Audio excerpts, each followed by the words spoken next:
People always wondering, well, how did Keefe D survive after killing Tupac out in California? How come nobody took his head off? That's because people in California respect Keefe D for at least keeping the police off their head. Hold on, Reg, we live? Hey, man, we live. Okay. Oh my God, that I know. Somebody please say it ain't so. Hand me those papers over there. Okay, I got a presentation for y'all, man. And it goes a little something like this. Keefe D did the West Coast the biggest favor any gangster could have ever did the West Coast, man. He made up some mumbo jumbo about Tupac's death to keep everybody that was involved out of custody. He even managed to keep himself out of custody. And he wasn't the only person involved. It was a lot of people on the West Coast that had interest in taking out both Biggie and Tupac. And I'm about to show y'all how deep the rabbit hole goes. Snoop Dogg is a very likable person, a lovable person. People admire this man, always have, always will. He just got it. He like the Willie Nelson of hip hop. Even though he can do a whole lot of wrong, in your heart, Snoop Dogg can't do no wrong.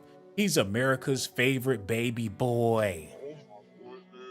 But what people fail to realize is that Cub been crippin' on a high level even before he got into the music industry. So that means he's connected with all of the West Coast bosses. Not just Dr. Dre and Suge Knight.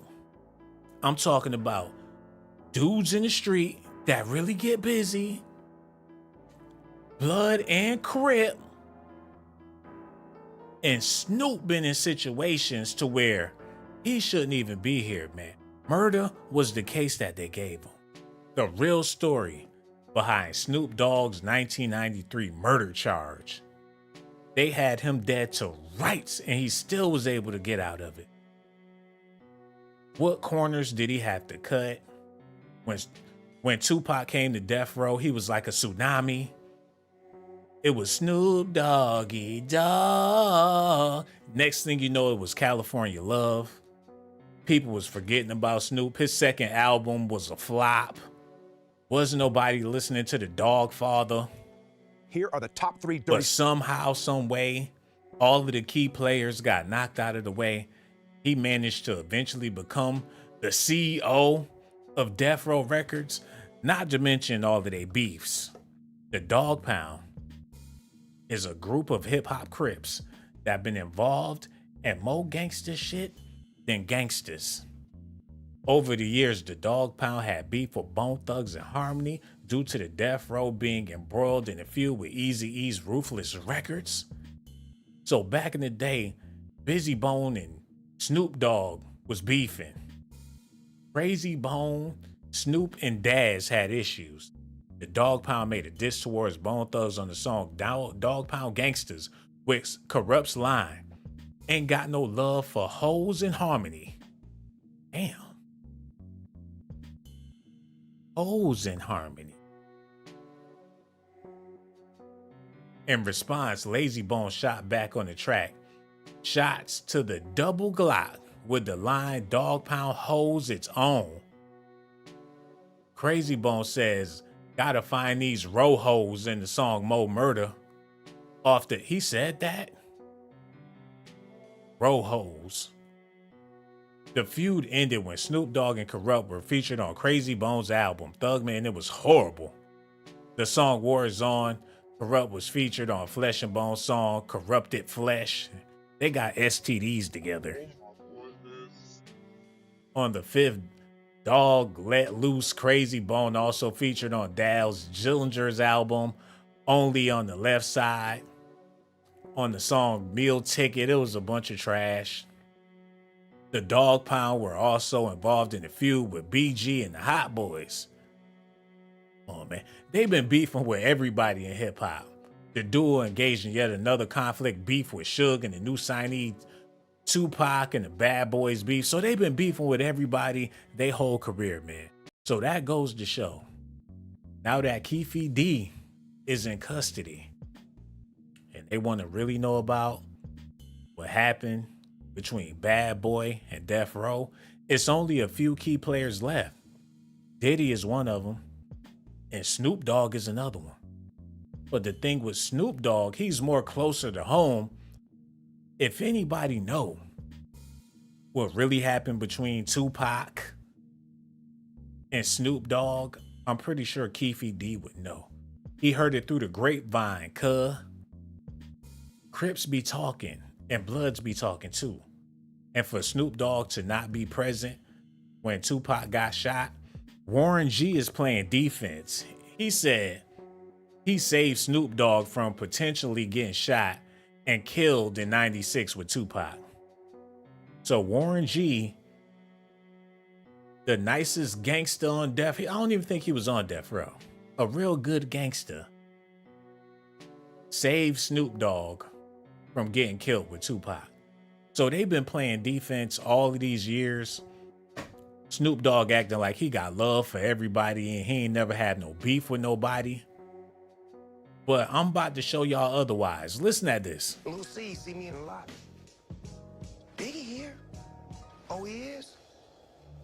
What room he in? He up there. I got some dope. Let me holler at him. Go up to the room. What did he say?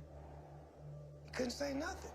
He ain't trying to. He couldn't try to clean it up or watch. I heard it. I say, hey, cuz, I know you called that shot on me. They missed. I forget you. Shoot at you at the Dogg Pound video in New York? Biggie called the shot. Allegedly. No, he did. Allegedly. He did. Okay. I heard it with my own 2 ears. I got a great memory. My is splendid. Allegedly. He did. We went to go see Folk Master Flex early that day, and he shined on us. We was going up to the radio station to do this. Yo, New York, DPG, we here shooting a video. We need all you New York rappers to come with us, because we love y'all. We shooting a video at Times Square. We shooting at Red Hook. Come get down with us. That's what we was coming to do. But Folk Master Flex, he wouldn't let us in.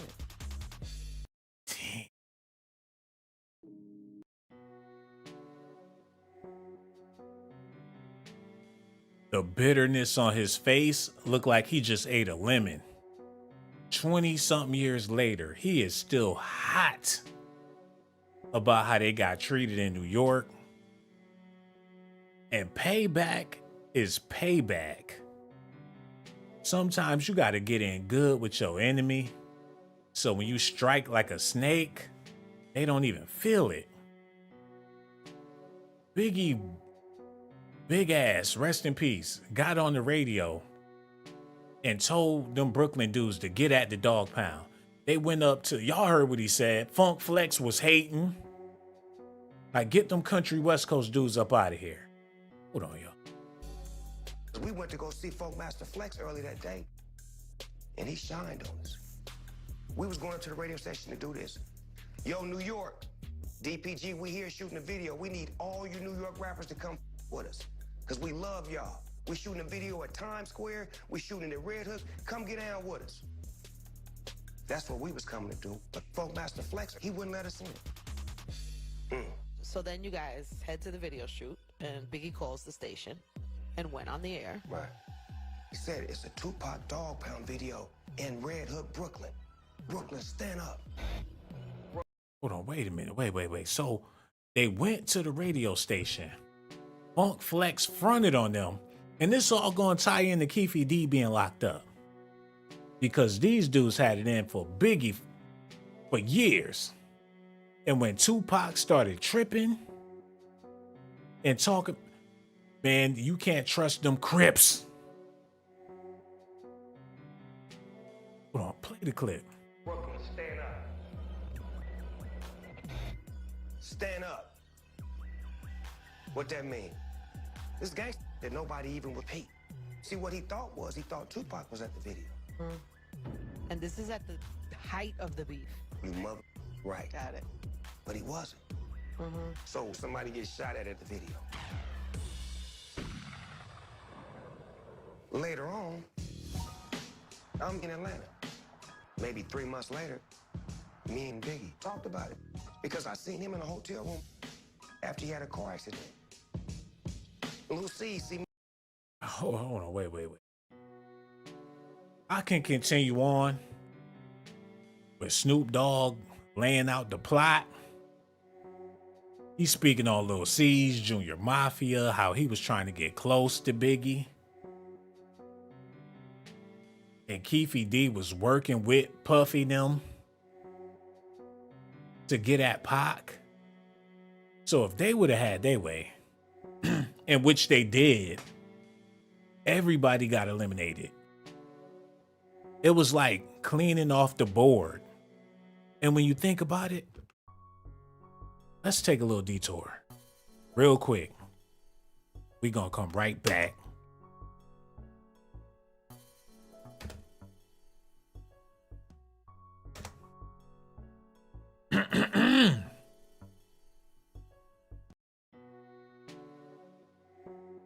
They clinked the table so they could sit at it. They had people in their way. Snoop definitely had Pac in his way. Because when Pac was alive, he was the king of the West Coast, whether you like it or not. Now Snoop is the undefeated, unrefuted king of the West Coast. And Jay-Z, it's no way he would have been able to climb over Biggie and be a bigger star. He would have been in Biggie's shadow for like 20 years. That wouldn't have been no good. So they made it to the top. The kings of the hill. But people had to fall in order for them to have that spot. And Keefe D know that. And I'm not trying to say Snoop Dogg had something to do with killing anybody, but if Keefe D wanted to connect some dots and run his mouth, we all Crips, man. Westside Crips at that. I know Snoop. Snoop was what my homie said. And my homie, he called me and asked me to do blase blah for Snoop. He could easily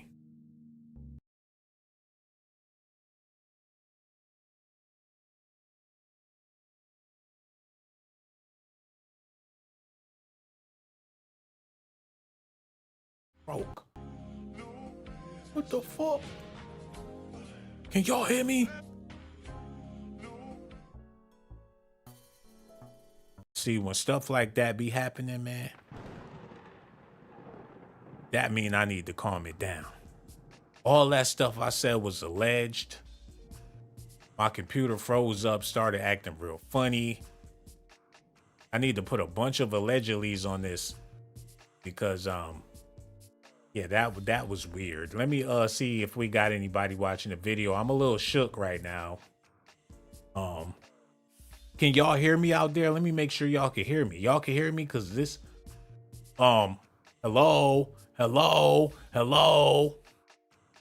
The whole computer was acting up. You can't be speaking on dead people like that. We got Sherry Charleston in the building. Tonio 12 QS said, yeah, because your sound went out for a sec there. Some weird shit be happening, y'all. Mr. Community tuned in from Cincinnati. Thank you so much, man. Tough Woman is in the building. She said Keefe D got what he wanted, and that was attention. He volunteered to go to jail. No, they was working with Keefe. If Keefe D is in jail, all them people that was helping him produce them shows need to be in jail. Shay Pooh is in the building. Boots and Mick Gluttony is here. Gage Gore is in the building, man. Please stop with the GMB GMS, bro. That we gotta let that shit go, please, bro. I love you to death, but let it die. Thomas Perry is in the building. Q Reezy, what it do, man? David Wright is also here, man. We got so much news we got to get into. Let's go ahead and get into it. Now, y'all need to listen at this, because this man Snoop, he about to explain it to y'all. I ain't even got to say nothing. Reg, let it play. So I would rather them stop and pay attention. And then when they want to go, they go on their own. What was your relationship like with Big? Biggie was my homeboy, you Mhm. know, and I mean, he was a real friend of mine. Like I remember early on, you know, when we used to come out here, he used to hang out with us. They riding limos with us. We used to go smoke, chill, the whole nine. When he made that record, the last record he made, he played a song for me. I went to the studio with him, and he was like, I want you to hear this song. He was working with 10 Crack Commandments in this room with Preem, and he took me to another room, and he played this song. I'm dreaming of Lear jets and mansions and coupes and trying to sell records like Snoop. Oops. He played that record for me in front of all his homeboys. When the record went off, I was like, cuz, you killed that. He's like, I just want to give you some love, man, and let you hear this. But his perspective, you could just tell that he wasn't tripping. He wanted the world to know, I love Snoop Dogg.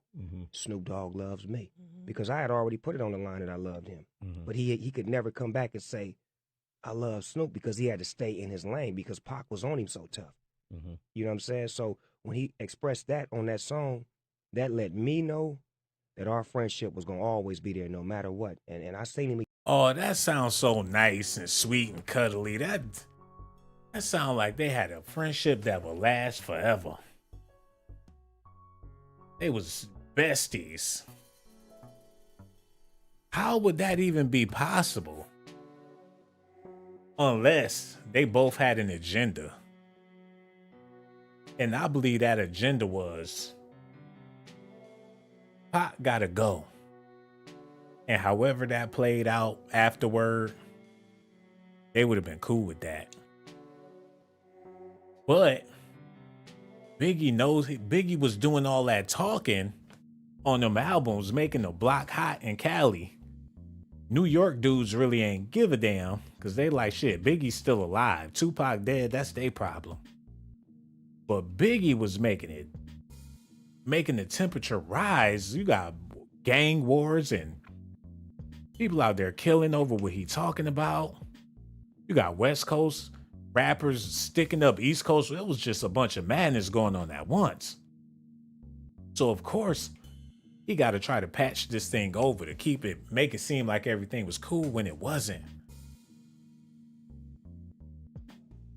But they do shit like this just to keep their homies out of jail. Like Keefe D. He waited until everybody was dead, told the people what they want to hear, and figured, what the hell, I might as well make some money off of it in the process.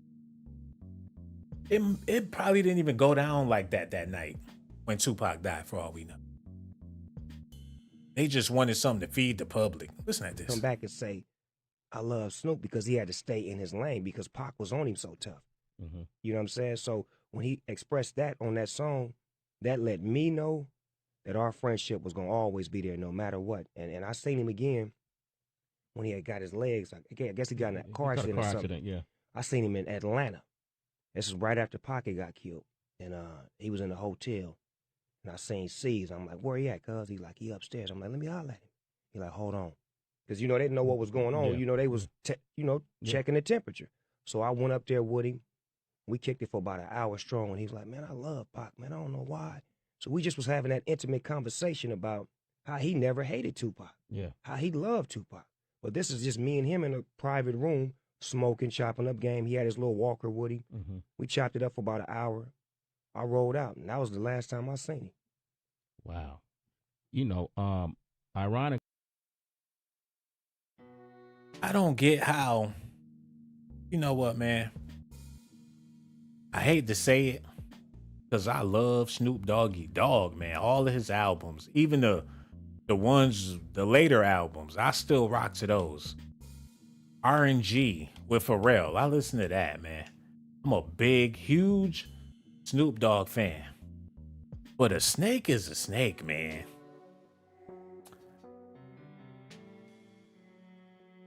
And in order to stay on top for this long, in the music business, Hollywood, you name it, you got to be a certain breed. It's an evil environment, and this man is thriving. He backstroking in toxic waters and been doing it for years. I can't put nothing past him. And like I said, he's America's darling. Everybody loves Snoop. And if you don't, why don't you? Can he get away with murder? Hell yeah. Don't nobody want to see Snoop Dogg go to jail? Not for real. He done raised a couple of generations of kids. He more important than Bill Cosby. And he ain't never lie about grabbing them by the pussy. Hold on, man. And he said he kicked it with Biggie for a whole hour. Smoking weed, gossiping, chatty patty about Tupac. And that's supposed to be your man's California love. You done heard all that shit he said about Biggie, hit him up. Pac did like 2 albums going in on Biggie. So Snoop had to know that Pac didn't like him. But he just ain't give a damn. And I believe the reason why he ain't give a damn is because he was sick of Tupac and his shit. He invited him to his house. Snoop Dogg came in his house and took over his house. Then got the nerve to tell him what he need to be doing. You got me up. If it wasn't for me, your stinking ass would still be sitting in jail. And you don't know nothing about gangbanging. You come out here, get with Suge, and now you want to who ride on me because now you a blood? I'm going to show you how this crippin' do, cuz. Call up Keefe. Look, Keefe D, man. You know that mill Puff said he was going to give y'all? I put another $1 million on it. Gotta get him, cuz he disrespecting our set. He over there with Sugar Bear thinking everything's sweet. He in the hotel room chopping it up with Biggie. They trying to come up with a plan. Like, just put our minds together. And maybe we could find a resolution to our Tupac Shakur problem. Talking about they smoking weed, talking about how much they love Pac. Shit, tell that to Tupac. Rolled up a fat blunt just to talk about how much they admire Pac. Like, that's my favorite homeboy, man. I love him like a brother, man. Y'all supposed to be beefing, but I don't give a fuck. Cause I love my nigga that much, man. Even though he think that you shot him, he just gonna have to keep on thinking that, cause I love you too, Biggie. Just slithering. Slither. Damn snake. Listen to this. Me and him in a private room, smoking, chopping up game. He had his little walker with him. Mm-hmm. We chopped it up for about an hour. I rolled out, and that was the last time I seen him. Wow. You know, ironically enough, Pac introduced me to Biggie. Oh, wow. That's how I first met Biggie, at the Palladium here in New York. Are you serious? I swear. Pac said, swear, I want you to meet this dude. He's dope, blah, blah, blah. And they got on stage and performed together. And I always wondered how much of that beef was real, or was it? I think it was real because Biggie probably couldn't tell him what he wanted to hear. Pac was the kind of person that's like, he all in. He with you, he with you. So in so many words, if Biggie knew, or if somebody from Biggie's camp knew Pac had got shot, or who shot him, or who robbed him, Pac felt, tell me that. And when they didn't tell him that, even if they did or didn't know, that just turned it all bad. Because where we come from, if you know I'm finna get shot, robbed, or jacked, and you don't say nothing, you a part of it. So that was his emotions. But me personally, I knew C's and Puffy and Biggie and all them. I don't think they set him up. I think it was some situations that caused that, and they couldn't prevent that. Mm-hmm. And it was nothing that they... Man, whose side of the story you taking? Who you with? Who you riding with? People do drive-bys all the time and don't care about who right or wrong. You shouldn't have punched my cousin. Dudes be running up on dudes, messing with Sinead. I'm her big cousin. They don't care about if you right or if you wrong. especially not on the West Coast. Shit, you wear the wrong shirt, your ass dead wrong. Like, oh no. Homie got on a bright red shirt. We gonna have to smoke you, homeboy. I don't even bang. You gonna bang? This bullet gonna bang. Talking about you don't bang. You gonna learn today.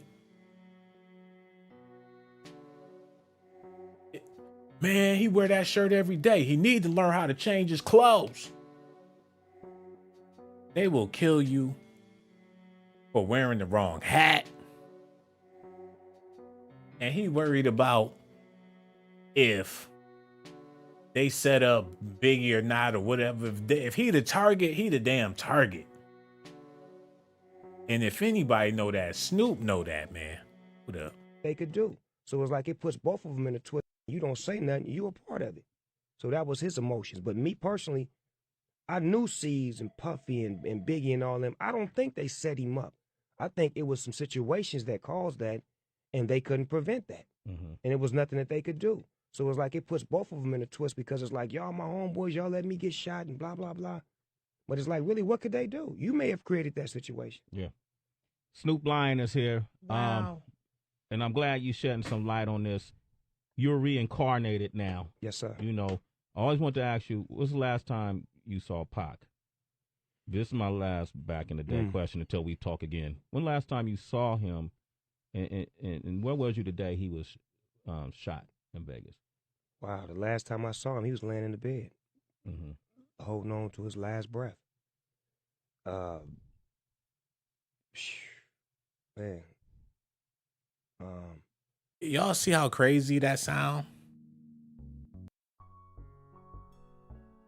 The time he seen him before he was on his deathbed, they was beefing. They came back from New York after Snoop went on the radio and said, I love Biggie. And they was not on good terms.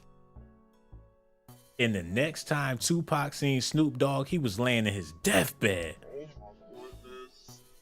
And Snoop standing there in full strength. It had to be a million things going through his head. And it was some Crip niggas that got at us. He had to be thinking, why was they trying to steal the death row chain in the first place? To give it to Puffy. Because he put a bounty on the death row chains. And it was Crips out there going after them chains. It could have been him. It could have been anybody affiliated with death row. I don't think they would have did Pac like that, but he was upset that them Crips was moving dirty in the first place. And Suge felt the way about it. But what can he do? It's way too many Crips. He gotta play nice. That LA gang culture is a mixed bag, man. You just never know what you gonna get, like Forrest Gump. I wouldn't be surprised if Snoop was he been associated with everything else. What part of death row he not associated with? He knows more than he putting out there. Keefe D in jail. They say he paranoid.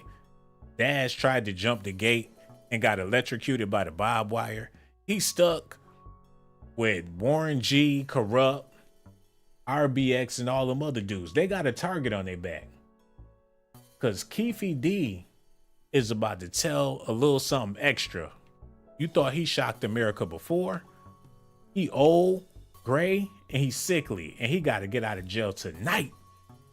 So I'm pretty sure he got some stories about them gang ties and what really happened.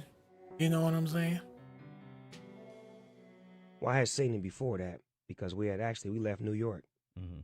We had just left New York. I had got off the radio station with Angie Martin. Run that back. You saw him, and where was you saw Pac? This is my last back in the day question until we talk again. When last time you saw him, and where was you the day he was shot in Vegas? Wow, the last time I saw him, he was laying in the bed, holding on to his last breath. Man. Well, I had seen him before that because we left New York. Mm-hmm. We had just left New York. I had got off the radio station with Angie Martinez, and that's when me and him like clashed because she asked me on the air, "How do you feel about Puffy and Biggie?" Mm-hmm. And I said what I felt. Them my homeboys, I love them. When I got back to the hotel, it was a whole nother atmosphere. Like, he sent his homeboy up to get the bud from me as opposed to him coming to get it. Mutai came and got the bud. Pac wants some bud. Hold on. Tell him to come up here. He ain't coming up here. Give me the bud. I'm going to take it to him. So I felt funny. Mm-hmm. And then my uncle said something about, you know, they downstairs talking and blah, blah, blah. So when we got on the plane to go back to L.A. the next day, Suge didn't let none of my security ride with me. I had to ride on the plane with him, his homies, and Pac. And it was the most uncomfortable ride I ever had in my life. Mm-hmm. So they was trying to scare his ass. Like, your security can't come. No, just you. Bring your ass. Just you. With us death row blood niggas, man. Sorry, Snoop. Security can't come. Just you, me, Pac, and the homies. He the only Crip on the plane. They could have got real freaky and started grabbing for they Johnsons. Talking about, yeah, I like that tender meat. Like, what's up, homie? I see you over there with them French braids. You all right? Homie got a finger wave. Okay, I just got out the pen, cuz. They could have started tripping like on training day when he was in that room with them essays. You ever got your shit pushed in? Like, I got my shit pushed in big time, bro. Oh, I love getting love from homies. They could have got real zesty on Snoop. And he 1,000 feet up in the air. The only thing that could hear his screams is the clouds. Tupac take his shirt off, them nipple rings get stuck to his t-shirt. About to get thug nasty. He get to sipping on that thug passion.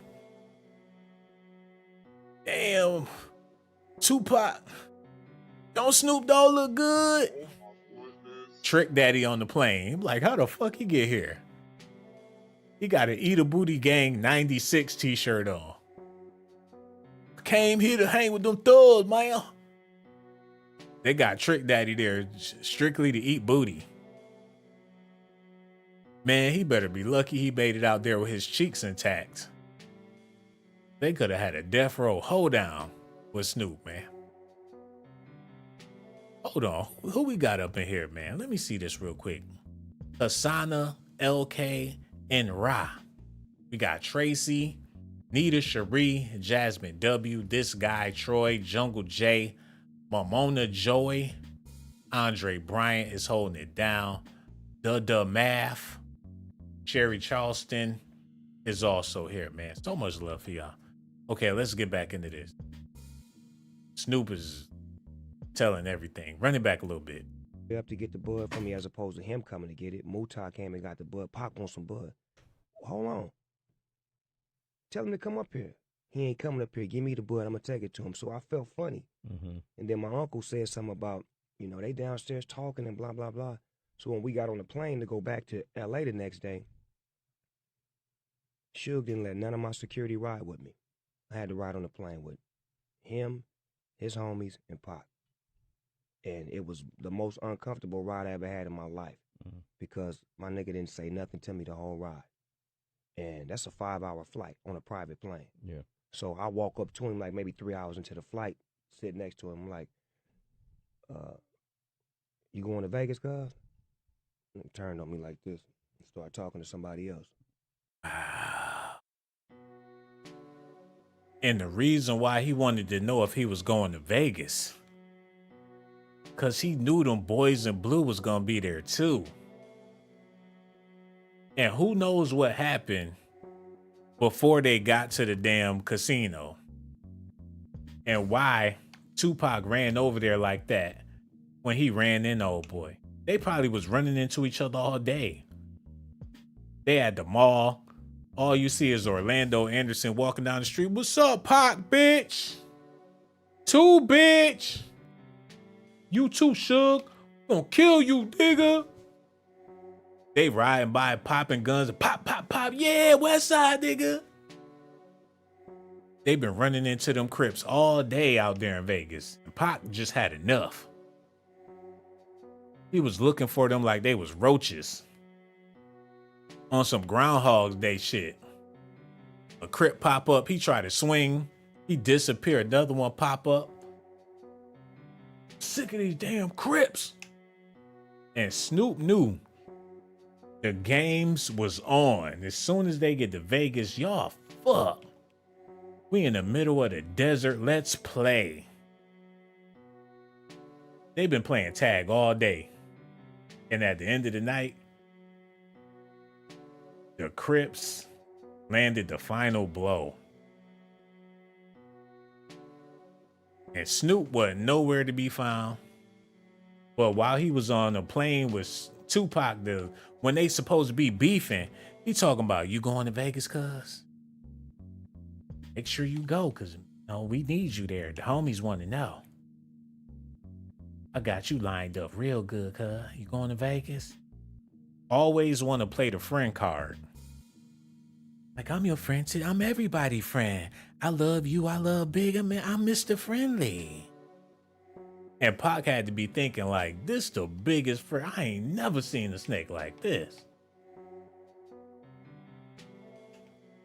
And Biggie was thinking like, damn, I can't trust him, man. If he could do Pac foul like that, and that's supposed to be his man, 100 grand.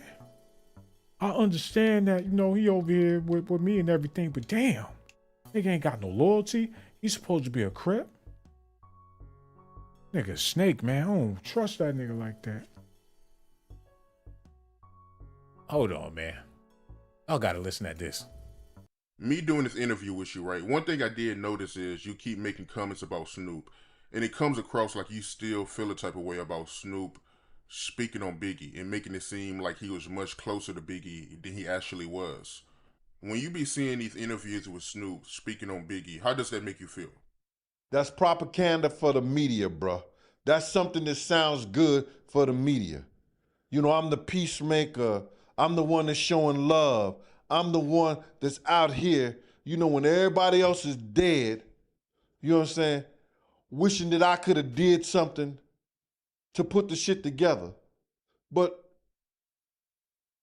wasn't you in fear for your life because you put your cover over your head with your fork in your hand because you wanted to, because you was riding on a plane with Pac, and if it was all that love, you wouldn't have to do that, right? You're right. When there's the same love that when Pac asked you was going to Vegas and the whole 9 yards, and he didn't say nothing to you, or he said some slick shit to you, or whatever, this, that, and the third. It wasn't all that love until Pac was dead. Wasn't Big out at California 3-4 weeks, and Snoop never saw him? Snoop never came to smoke nothing with him? Snoop never came to eat nothing with him? But it was a whole lot of love? Come on, man. Shit just... See, man, look, that just proves everything that I'm trying to say about it, man. He's just a friendly West Coast rapper that can't do no wrong. People in overseas love him. Dubai, man, he international. People, something about him that's so likable that people never even took time to see if his lyrics made any damn sense, man. And he just be rapping his ass off, but out of pure love, people listen. Even though they don't get shit he talking about, man. Hold on.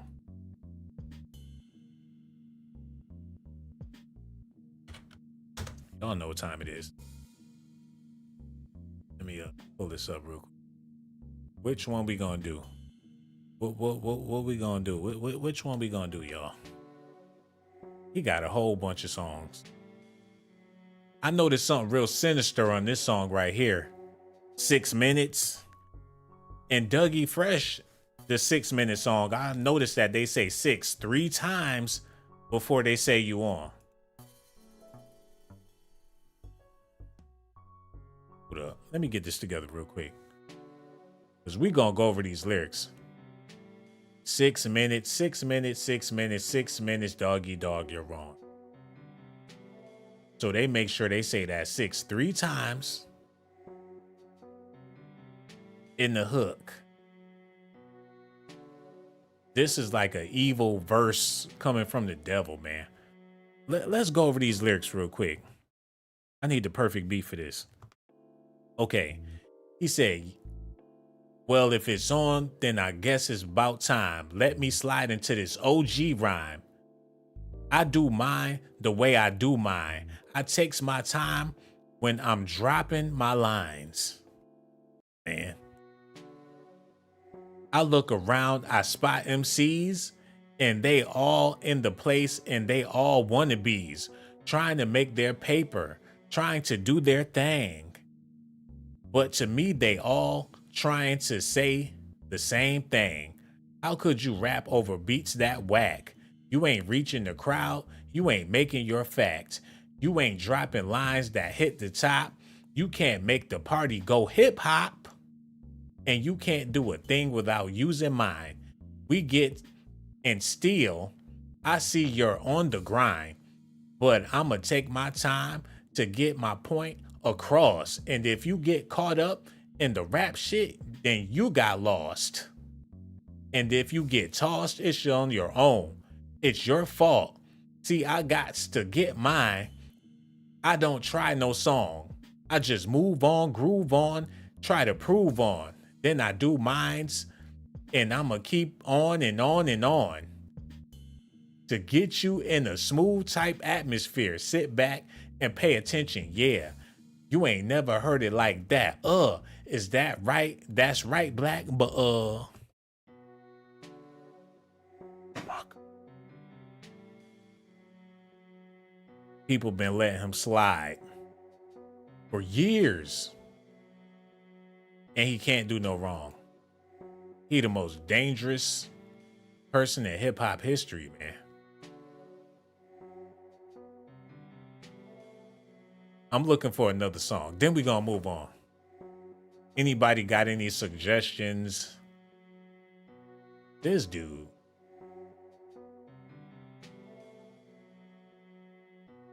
All of the song, I can't think of a song that make a whole lot of sense. Wait a minute. He got a song called Fresh Pair of Panties On. Hold on, y'all. Do you have a fresh pair of panties on? I gotta know, or you could show me. Freak a leak leak. Peek peek. Let a nigga sneak a few. Peekaboo. Let's see what we can do about freaking you. And sneaking you into a quiet place so I can look at it face to face. Let me guess, you prefer cotton. I can tell cause you like squatting. Last dude you was with was so rotten, and now your love is to be gotten. Yeah, baby girl, I can read your mind, but what I'm really trying to do is read between your panty lines.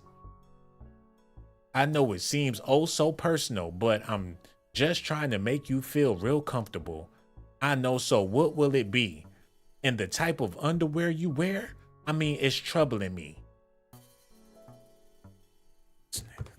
Man.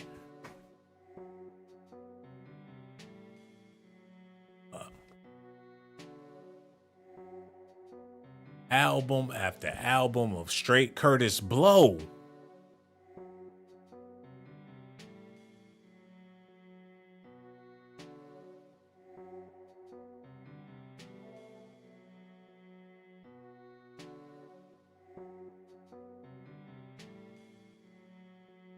"50 years of Curtis Blow.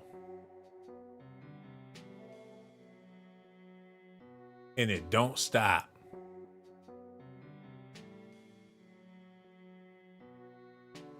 And people been, I ain't gonna lie, I listen to it too, but, and look, I ain't got nothing bad to say about Snoop. I would never go against homie, because he is a legend and everything, but man, in order to have all of these bodies of work and to still be in the game,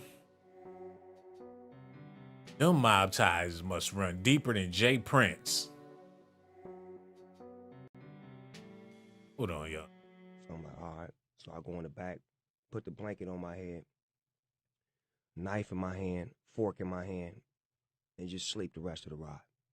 Because I feel like they finna try to do something to me. Mm-hmm. So when I get off the plane, we land. Hold on, wait a minute, y'all. He said that he went to the back of the plane, put the blanket over his head, and had a butter knife in one hand and a fork in the other hand. So if Suge would have came back there and snatched that blanket off his head, Snoop would have jumped up with the looking like he about to eat a steak. What's going on, guys? Crack it, guys! He got a fork and a butter knife like he about to eat spaghetti. They got the guns pointing at his head. As soon as they snatch that cover off, that fork and knife gonna go in the air, man. Like, what? You scared me. In the back, he put the cover over his head. Like he waiting for the boogeyman to come get him. He act like he was hiding under his bed when he was a kid. That was not gangster. Ah! As soon as they snatched that shit off, don't hurt me! Ah! He get to running around the plane with a butter knife in his hand. They'll probably be laughing so hard they wouldn't even have touched him. Can you believe that shit, blood? Oh, bitch ass nigga tried to jump off the plane with a butter knife in his hand.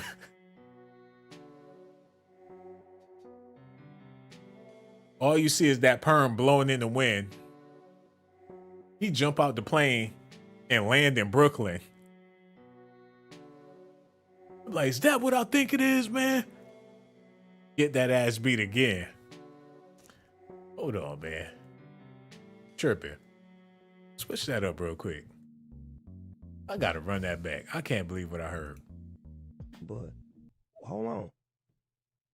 Tell him to come up here. He ain't coming up here. Give me the bud. I'm gonna take it to him. So I felt funny. Mm-hmm. And then my uncle said something about, they downstairs talking and blah, blah, blah. So when we got on the plane to go back to LA the next day, Suge didn't let none of my security ride with me. I had to ride on the plane with him, his homies, and Pac. And it was the most uncomfortable ride I ever had in my life because my nigga didn't say nothing to me the whole ride. And that's a 5-hour flight on a private plane. Yeah. So I walk up to him like maybe 3 hours into the flight, sit next to him, like, you going to Vegas, cuz? And he turned on me like this and started talking to somebody else. So I'm like, all right. So I go in the back, put the blanket on my head, knife in my hand, fork in my hand, and just sleep the rest of the ride. Because I feel like they finna try to do something to me. Mm-hmm. So when I get off the plane, we land. He walk out. I got a Rolls Royce. He got a Rolls Royce. He walked down the steps. I walk down the steps. We meet right here. I'm like, cuz, you going to Vegas? He do me like this. That's all he wanted to talk. It's not like he tried to get a conversation going. It's not like he was trying to apologize or explain. All he wanted to know is, was that man going to Vegas? Give me a confirmation. Because they waiting to get it from me. They want to hear the word. Is you going to be there or not? Because if you ain't going, they not going. Because they going to get at y'all in Vegas and put an end to this bullshit, man. And by Snoop pledging his allegiance to Biggie, was his way of pledging his allegiance to the Crips. Because he know that they working with Puffy. So he wanted to be in good graces with his homeboys. Even though he was Suge, Suge is still a op. So he had to pick a side. And it wasn't going to be with Blood Suge and Blood Pac. It just would have never worked. So if they got Snoop Dogg on board, oh, you already know the takeover is coming. And Suge is like, damn, if I really let them have their way, they could take over my record company. It's way too many of them. All they need is for a big homie to boss up and smack the shit out of Suge. And it's game over. And there's plenty of Crip dudes that would love to do that. They shut down Sugar Bear. Beat his ass in Compton. Now Big Loke running Death Row. Man, that's how I feel about it. Go ahead. Went his way and he went my way. Next time I get a call, you know, niggas like, turn on the news, guys. I'm at Warren G house. We turn on the news, we see yellow tape, Suge BMW. Mm-hmm. Call Suge, he like, yeah, they whoop-de-whoop, come on out here now. Drive out there. I see him in the bed, laid up, no words, no conversation. I see Jesse Jackson, his mama. His mama pulled me to the side. She make me feel like a real player, because she tell me, my baby loved you, and I love you, and I don't care. She just hit me with what I needed to hear, you know, coming from my mother. She was strong at that time. Everybody else was crying and breaking down. She was real strong, and she just held me real tight, and she just said a prayer with me. And I know I went there, I hollered at him for about 20 minutes, and I went in the bathroom, I fainted, I threw up. I just was like, I was gone. Like, my whole, because me and my homie wasn't straight. Man, come on, bro. He said he fainted and then he threw up. How you do that? It's here. He didn't even know he threw up. They had to tell him after they bought him back that he threw up after he fainted. That bathroom had to be nasty as fuck. You go in there and you throw up and then you faint? Suge Knight must have blew that motherfucker. Hold on, we got all these people in here. Ain't nobody hit the like button. What is that all about, man? I've been showing y'all love, blowing kisses, and mwah. SQ know what I'm talking about. Lamaria. I've been showing y'all all this love. Shay Poo ain't even hit the like button. JJ, the enlightened one. Where them likes at, man? Y'all don't. What's the problem? Let me say that again. Said they crip up Suge car incident. Bystander kicked the wrong crib. Man, there's a million stories out there. But one thing for sure, Snoop was working with the opposite side. Y'all gotta let me know what y'all think about this, man. Because I ain't even got started with these dots. Hassana, I see you over there. Mocha Hontis and Tootie Nicks is in the building. Okay, y'all ready to go? Let's get back into this because it's a whole bunch of stuff we about to get into. Yo, hit that like button, y'all. And I appreciate it. All right, here we go. Let's keep it moving. All right. Let's do it. Okay. Back a little. Real strong. And she just held me real tight, and she just said a prayer with me.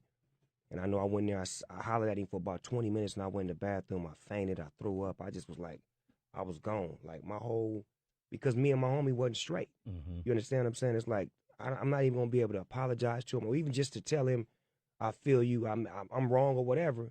We never got that day, and that's the way it ended with me and him, to where he passed away, and I never got a chance to, you know, apologize or even just tell him, you know, what is it? How can we fix this?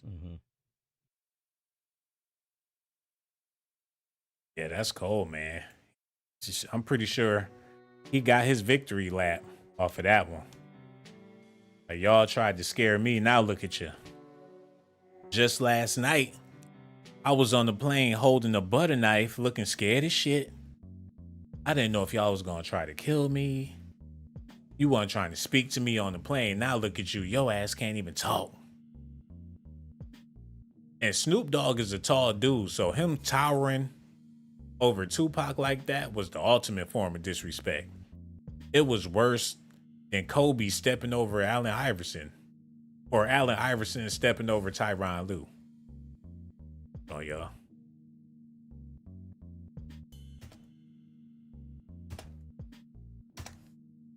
He came in and stepped over the body. This is Snoop Dogg on Tupac's deathbed. Look, y'all. They walked in there like you on your ass now. They stepped over that man in front of everybody like he was trash. Like, bitch, get out of my way. This is a monumental moment. They scheming and looking like, did he really just? And he put his hand on his head and stepped over him like he a little nigga. He disrespected their whole squad.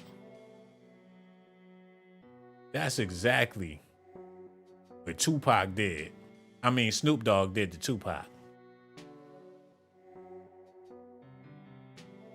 People been reenacting this. Niggas stepping over their baby mamas like, bitch, when I met you, you was in the alley. I cleaned you up and got you a job. An iconic photo of how a man take another man's dignity. And he's screaming at him like, I am your God. Okay, let's move on, because there's some other stuff I want to share with y'all. It's only gonna get crazier because Keefe D got something to say. Listen at this, man. Well, I guess you ran into Daz after the incident? Yeah. When I got out the feds, me and my partner Bubble Up, we went to this dude, Melvin Cherry's house to get some weed. And he got the little one-way in like this place. And he let us in. I'm like, hey man, you don't know who I am? Dad's like, no. I said, man, I'm Keefe D from Southside, dude. You know what I'm saying? I said I had seen his ass, we had seen him after that shit happened. At Cal State Dominguez Hill was at a celebrity game. He's up there acting a fool, like a little bitch and shit. And he don't know the Reaper. We had the Reaper with us. You know what I'm saying? The Undertaker, you know what I'm saying? And they was like, let me get him. You know what I'm saying? They wanted to noodle his ass that day. Acting a damn fool. Like, man, leave that little kid alone. He don't know what he's doing. He's from Texas, really, you know? Yeah, but he was acting a fool. And Snoop Dogg was like, man, calm your ass down, dude. And so they was about to get at the Dogg Pound. And Snoop was trying to let them know that y'all don't want that type of smoke. He said Daz is really from Texas.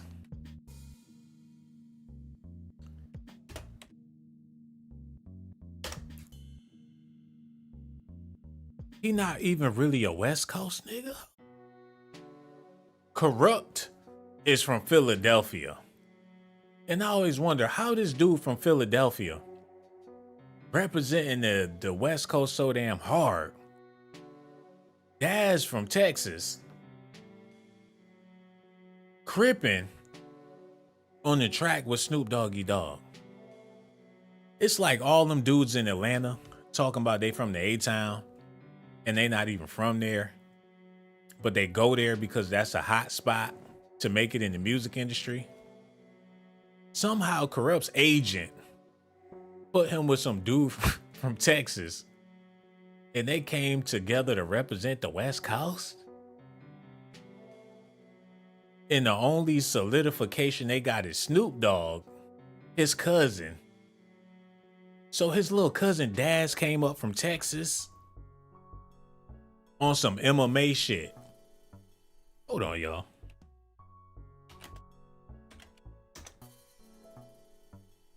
Hold on. I gotta make sure I get this right. For all my old heads out there, remember the MMA movie? If you've never seen it, I advise you watch it. You could see it on YouTube. You could type in MMA. It's about a girl that come up from Mississippi to California. And on the first day there, she doing all types of ratchet shit. A country ass, she get around them city slickers. They got her drinking, smoking weed. She got a boyfriend. He about to be her baby daddy. He got her moving packs, doing all this hood rat shit. And she from the country.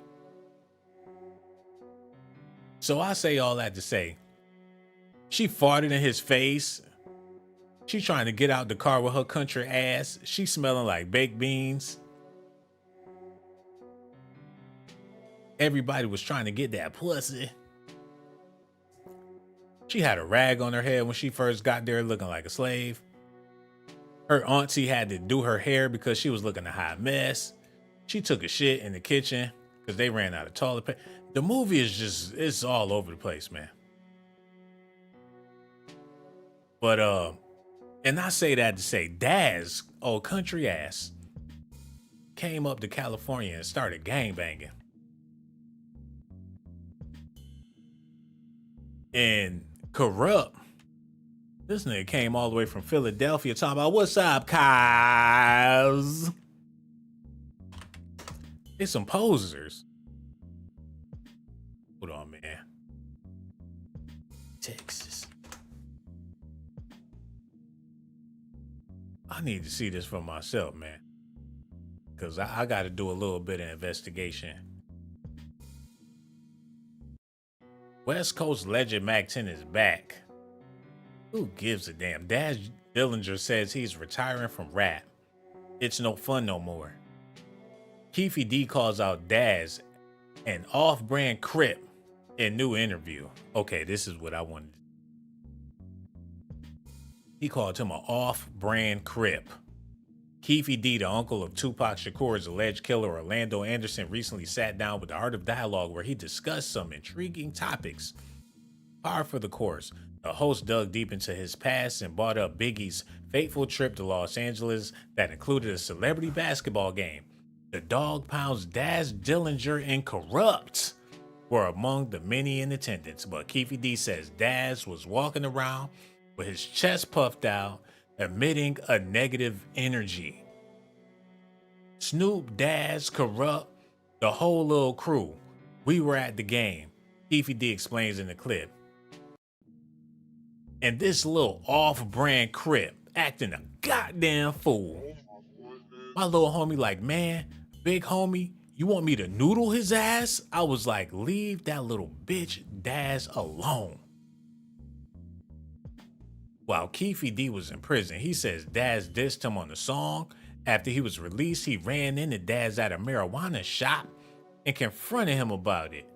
I ran into him at this weed spot.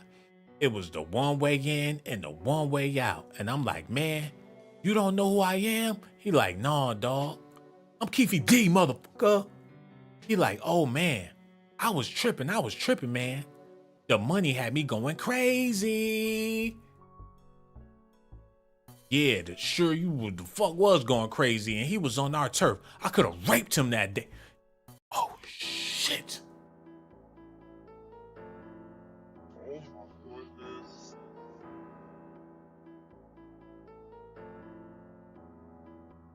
Like, niggas, panties down, nigga. Panties down, cuz. No, you gonna give me that booty, man. I just got out of jail, man. I'm about to show you what that West Coast really like, nigga. Yeah.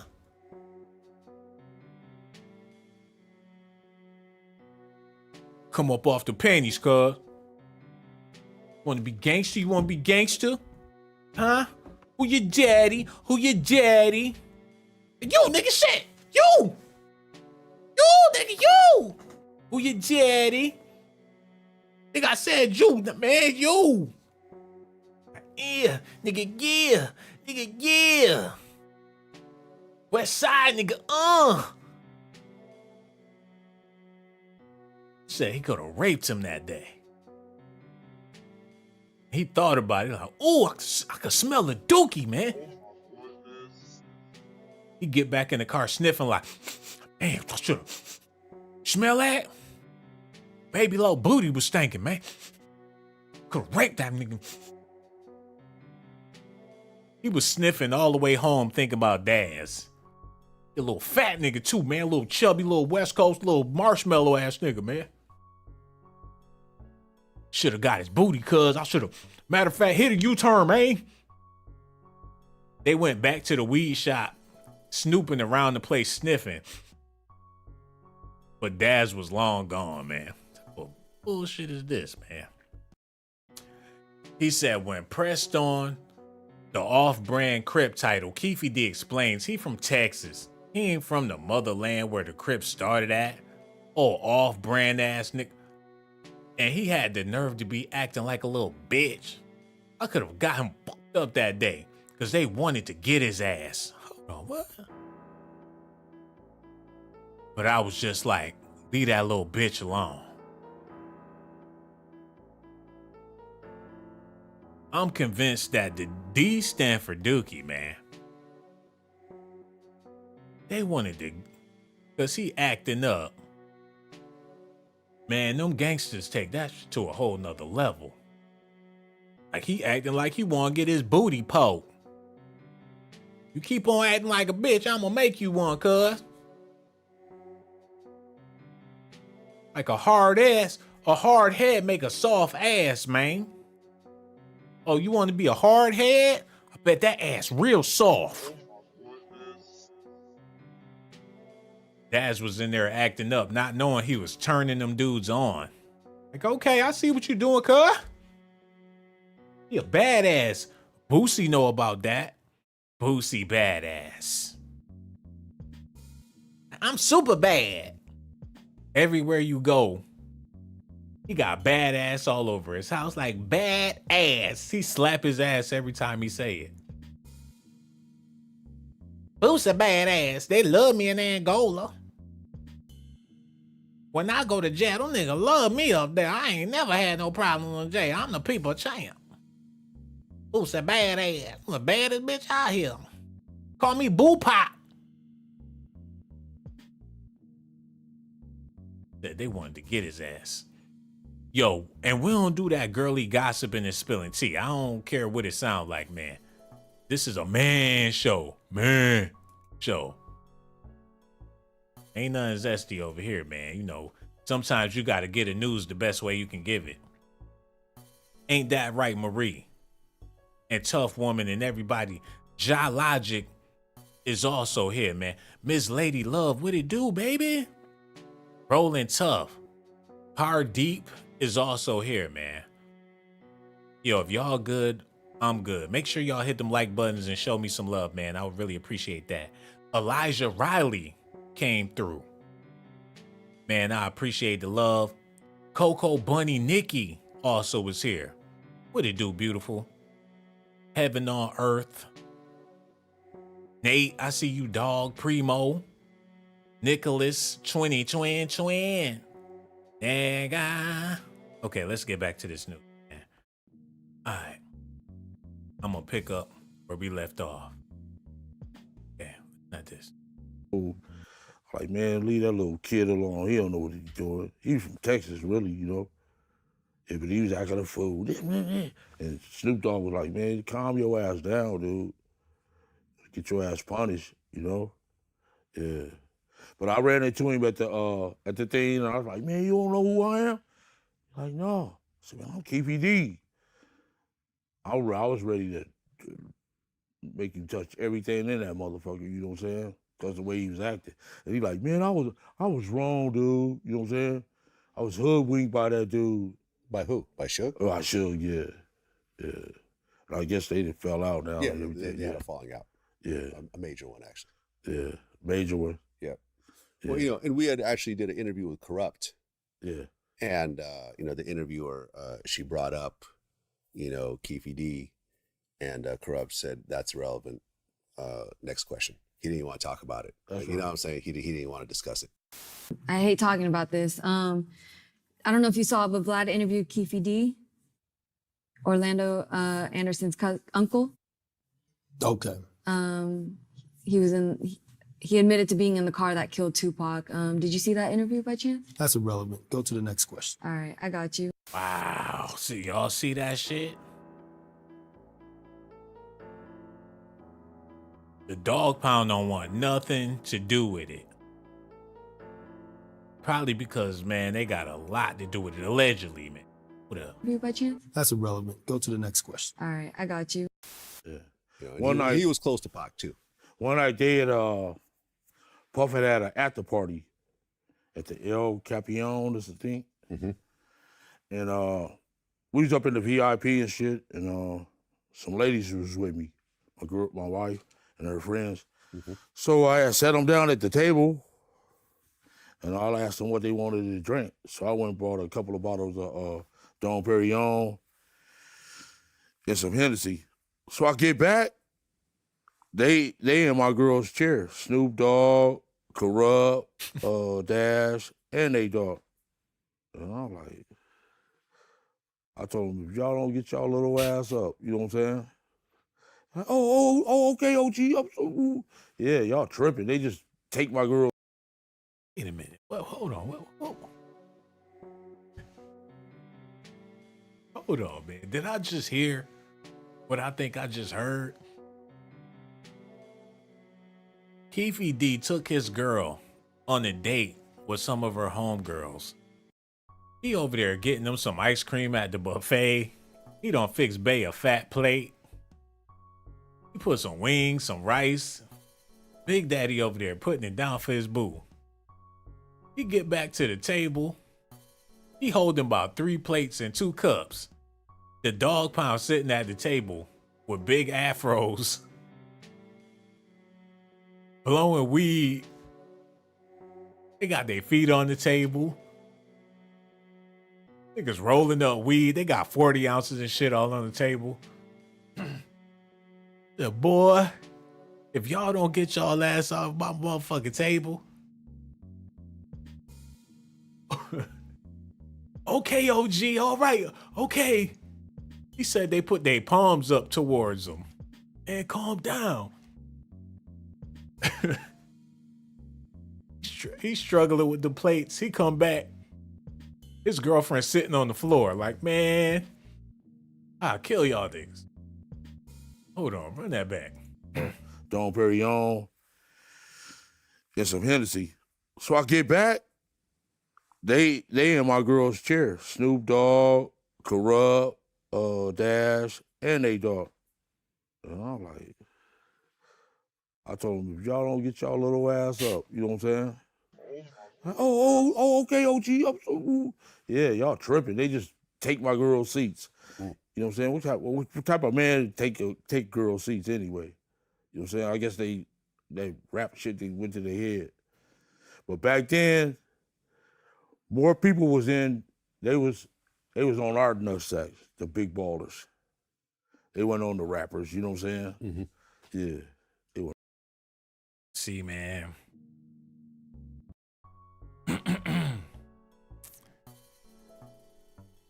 It's levels to this.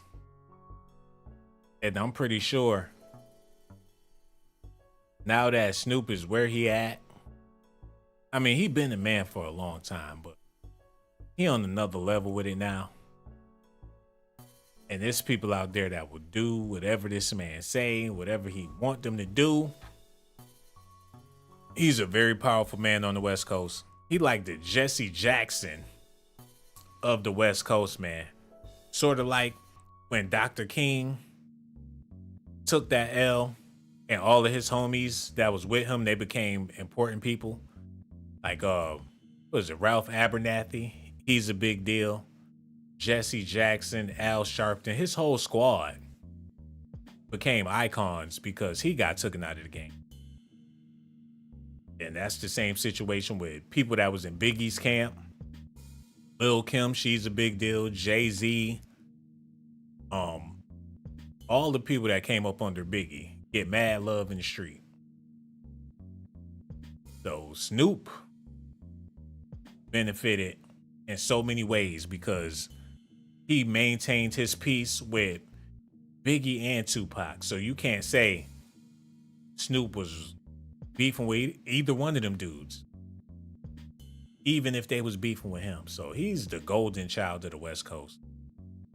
But Keefe D got some details about his relationship with Puff because he also got a relationship with Puff. Just don't add up. When Snoop, right, when he went to Atlanta, right, and he met up with Biggie, and they met at the hotel, and Biggie was telling him that he had nothing but love for Tupac because this happened after Tupac got killed. Did you know anything about that when it happened at the time? I wasn't there, brother. I don't know how accurate it is. That's a Lil' C story. That's a Snoop Dogg story. You understand? But I could see you in Atlanta, but I can't see you in California at my own hometown. Hold on. Why the hell they was in a hotel room together in Atlanta anyway? Why they picked that destination to be so buddy-buddy and so friendly-friendly? They probably figure, in this town, anything goes. We not even enemies in Atlanta. Like this, they not even on that time out here. They could have went to the mall. They could have sat at the food court. Like, hey, that's Snoop Dogg and Biggie, shouted. Take a picture with your folk, dog. Atlanta wasn't tripping.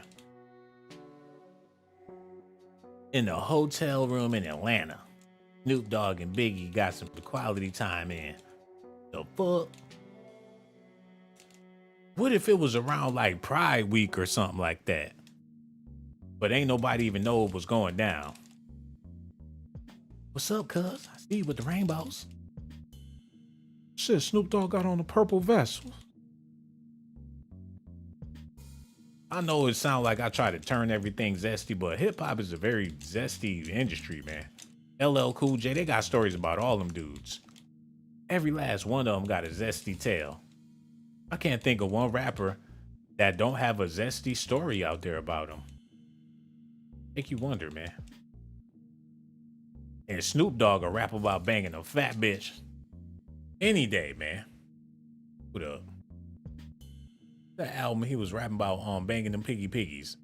Was it the I think it was the blue carpet treatment. I can't even think of the song. Matter of fact, I got it on my iTunes. Y'all wait a minute while I get this song together. It was and don't ask me why I'm listening to it, but yeah. I got a playlist called The Dirty List. It's a song called The Bitch I Knew, and it's on the blue carpet treatment, just like I thought. Where's that? There it go. A bitch oh shit, there it go. Y'all ready for this, man? A Bitch I Knew by Snoop Dogg.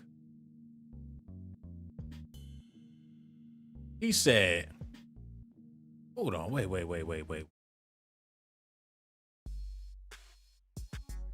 He said it all goes back to 85 when I started getting every day of my life. It really didn't matter what the chick looked like. I remember one night after the Sugar Ray fight. Wouldn't you believe it? Dog like a retriever. I went up in this big fat bitch named Treva.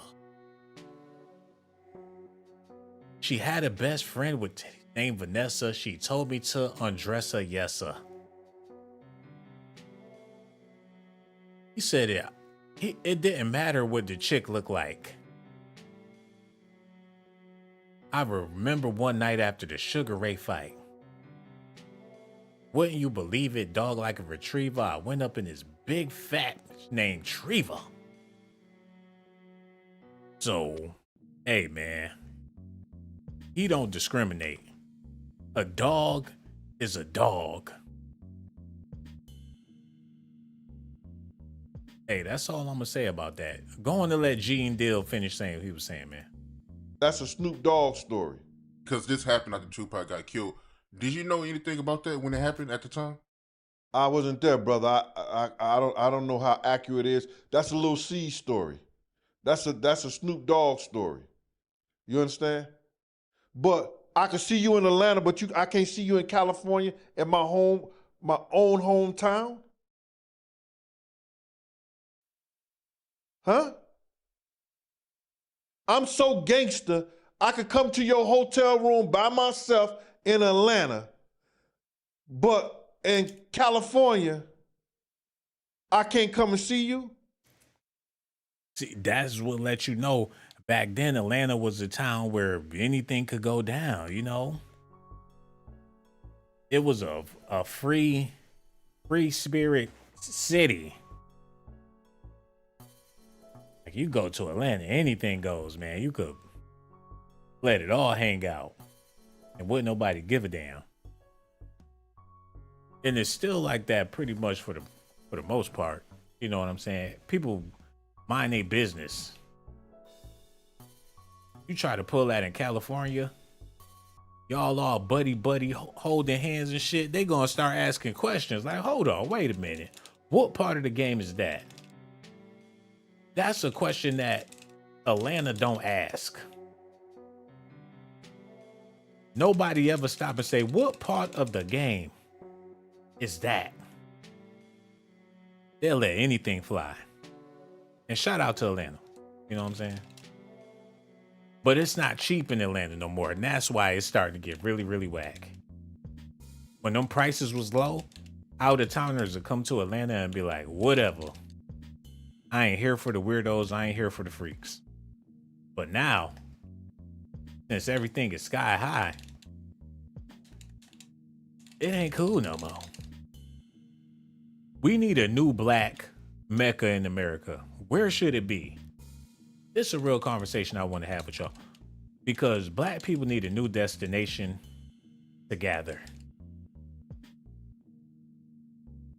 I don't know. Chicago is all fucked up.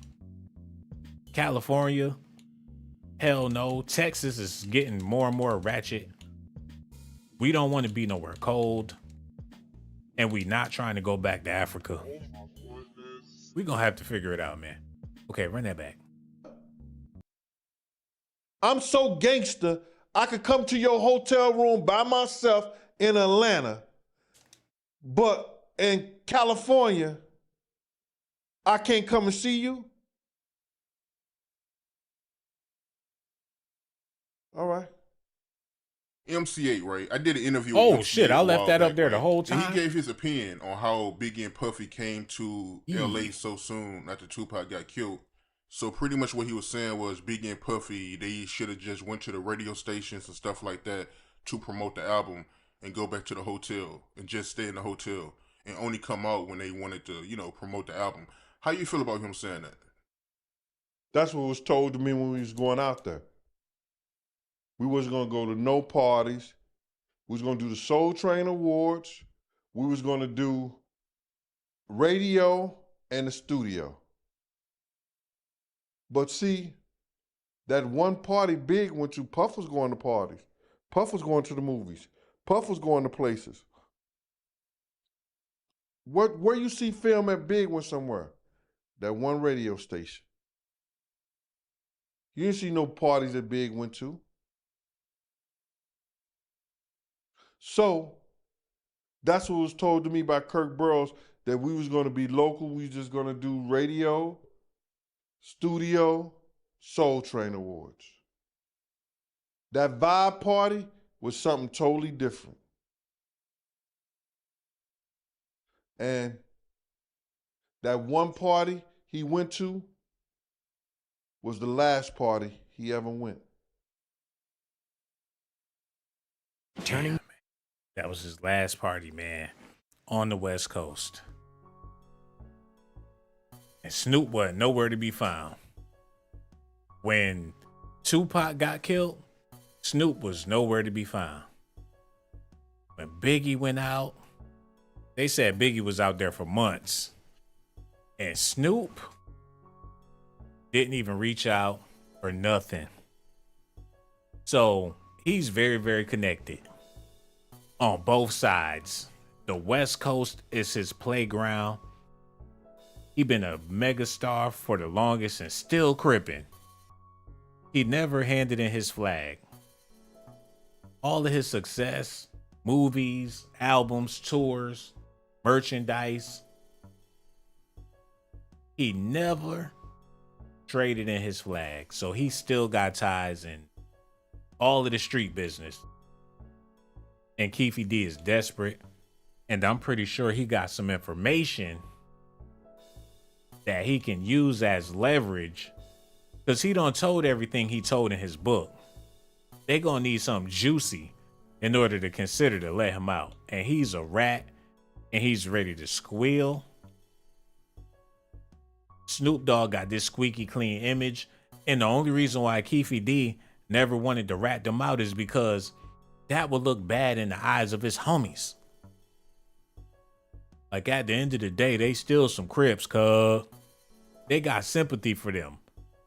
Unlike Suge Knight and the Bloods.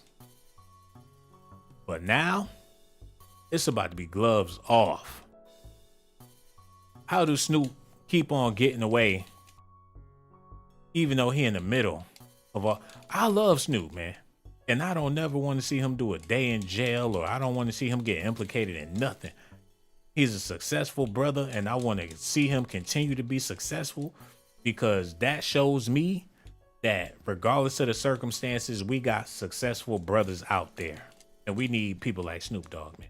Because if it weren't for Snoop and people like him, you would think that it's impossible for a brother to maintain his riches and all that good stuff.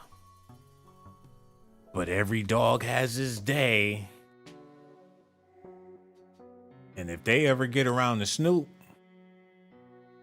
they want to wait till he's 60, 70 years old like Bill Cosby. Man, they could fry his ass with all different types of his lyrics alone. The music, the stuff he said about women. If Gayle King wanted to fry Snoop Dogg, he had to have Jada Pinkett come and save his ass because Oprah and them was on his tail. And that was a good chess move he did with Jada Pinkett, type of saying.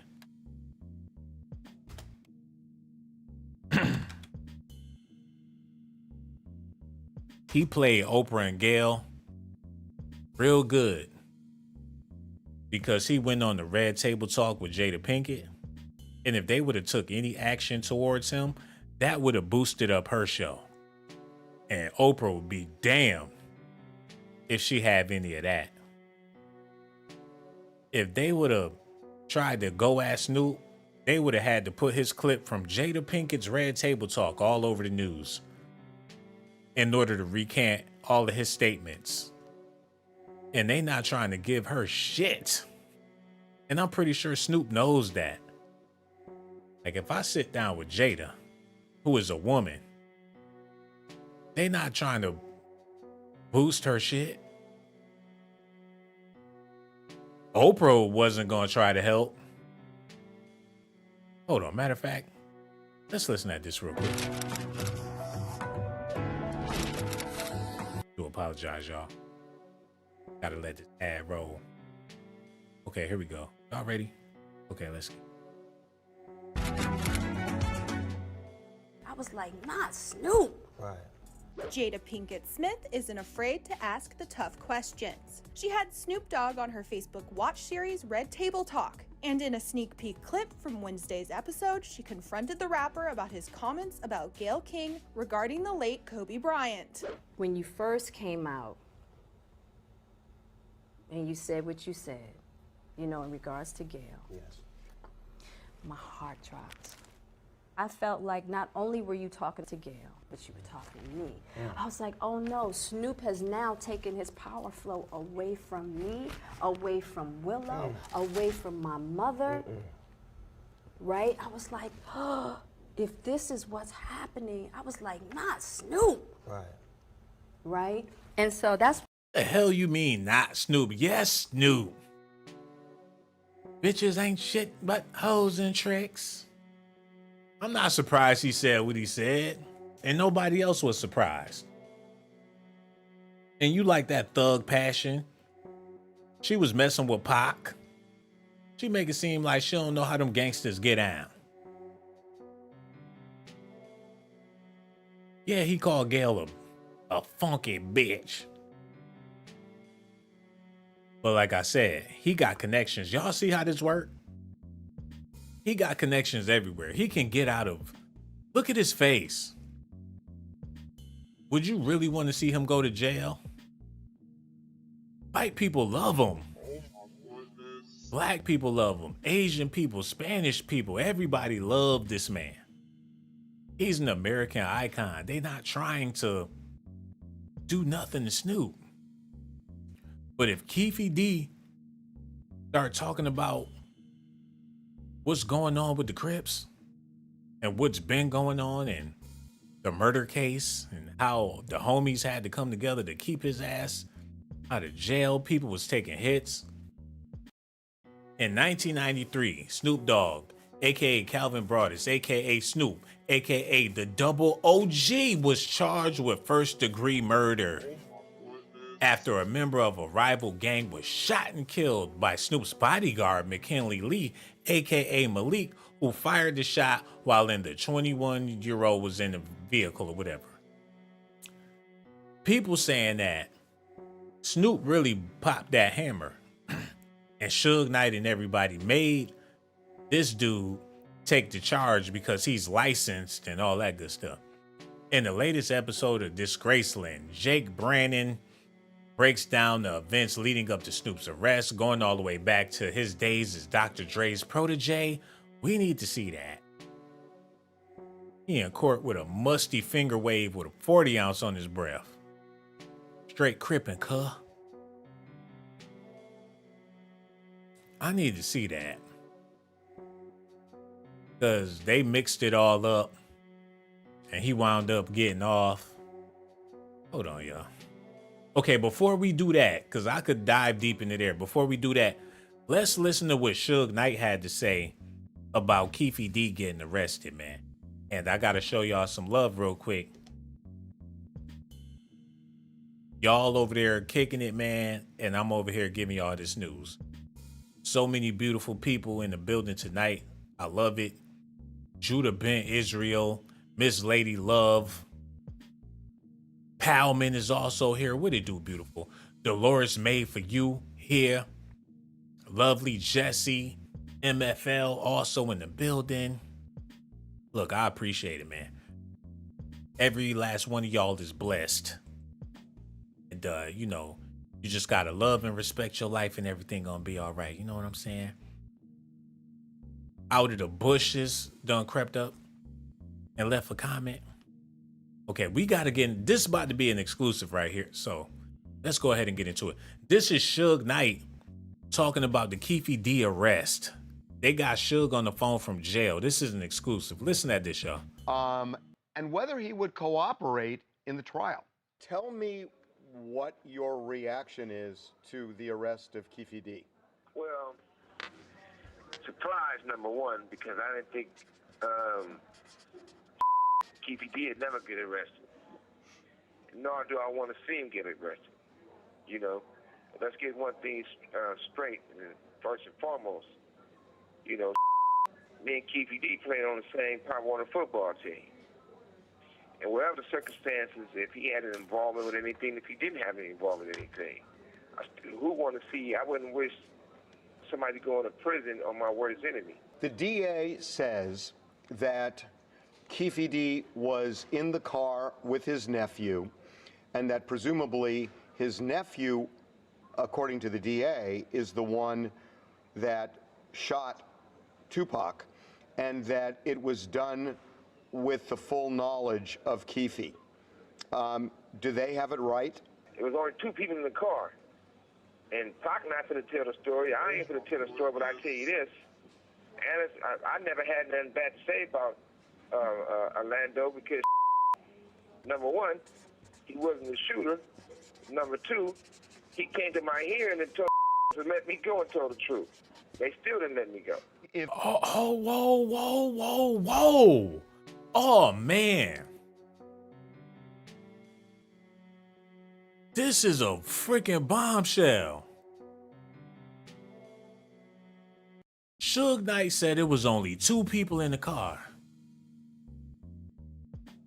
that pulled up and shot at them. And he cool with Keefe D. They went to school together, so I'm pretty sure that's the reason why he didn't get shot. Like, don't shoot Suge. Get Pac. Keefe D been lying? This whole story is made up.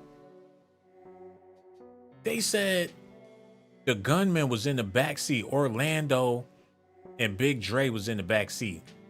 Suge said Orlando wasn't even in the fucking car.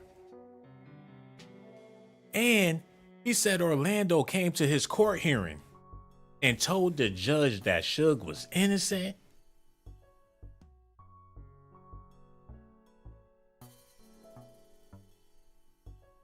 So, did Suge have them pull up on Pac and take him out the game?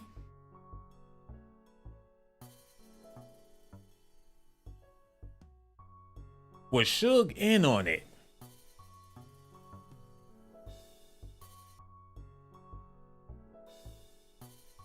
Hold on, y'all. We gotta run that back a little bit.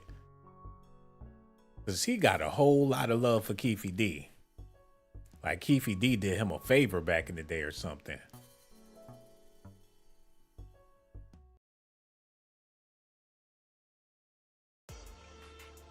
Enough is enough. But Maria, I've been trying to hold back, man. But you been showing me all this love. I ain't got no choice but to show you the love back.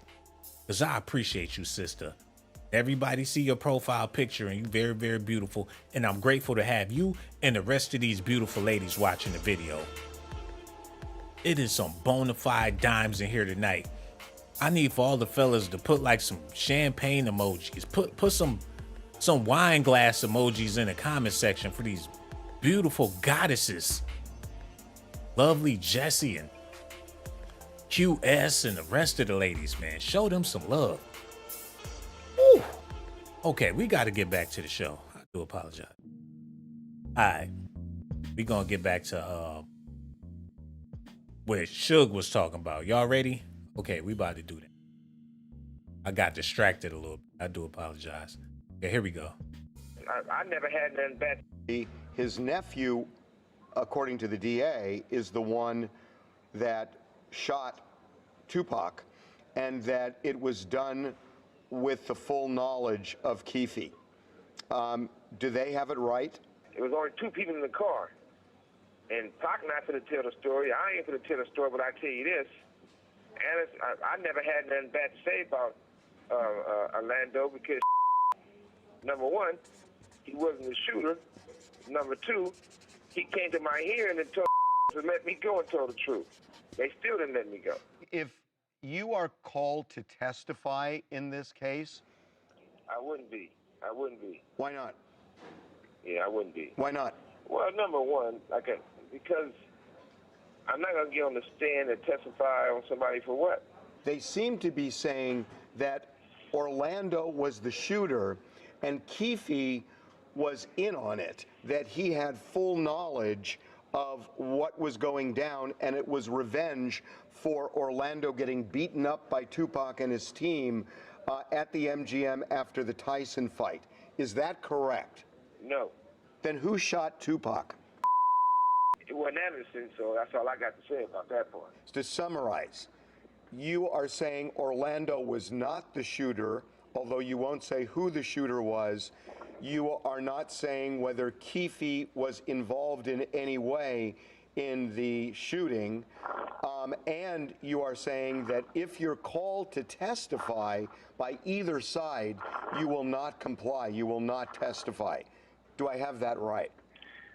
1,000%. I wouldn't go, I wouldn't testify, none of that. Wait. Suge about to be eating good up in jail. Ramen noodles, granola bars. Ain't like he ever gonna get out.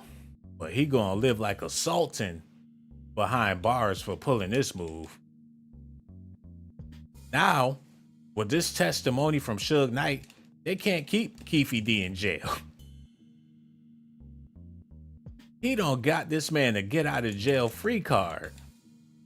And I wonder who paid him or in order for him to get in touch with TMZ.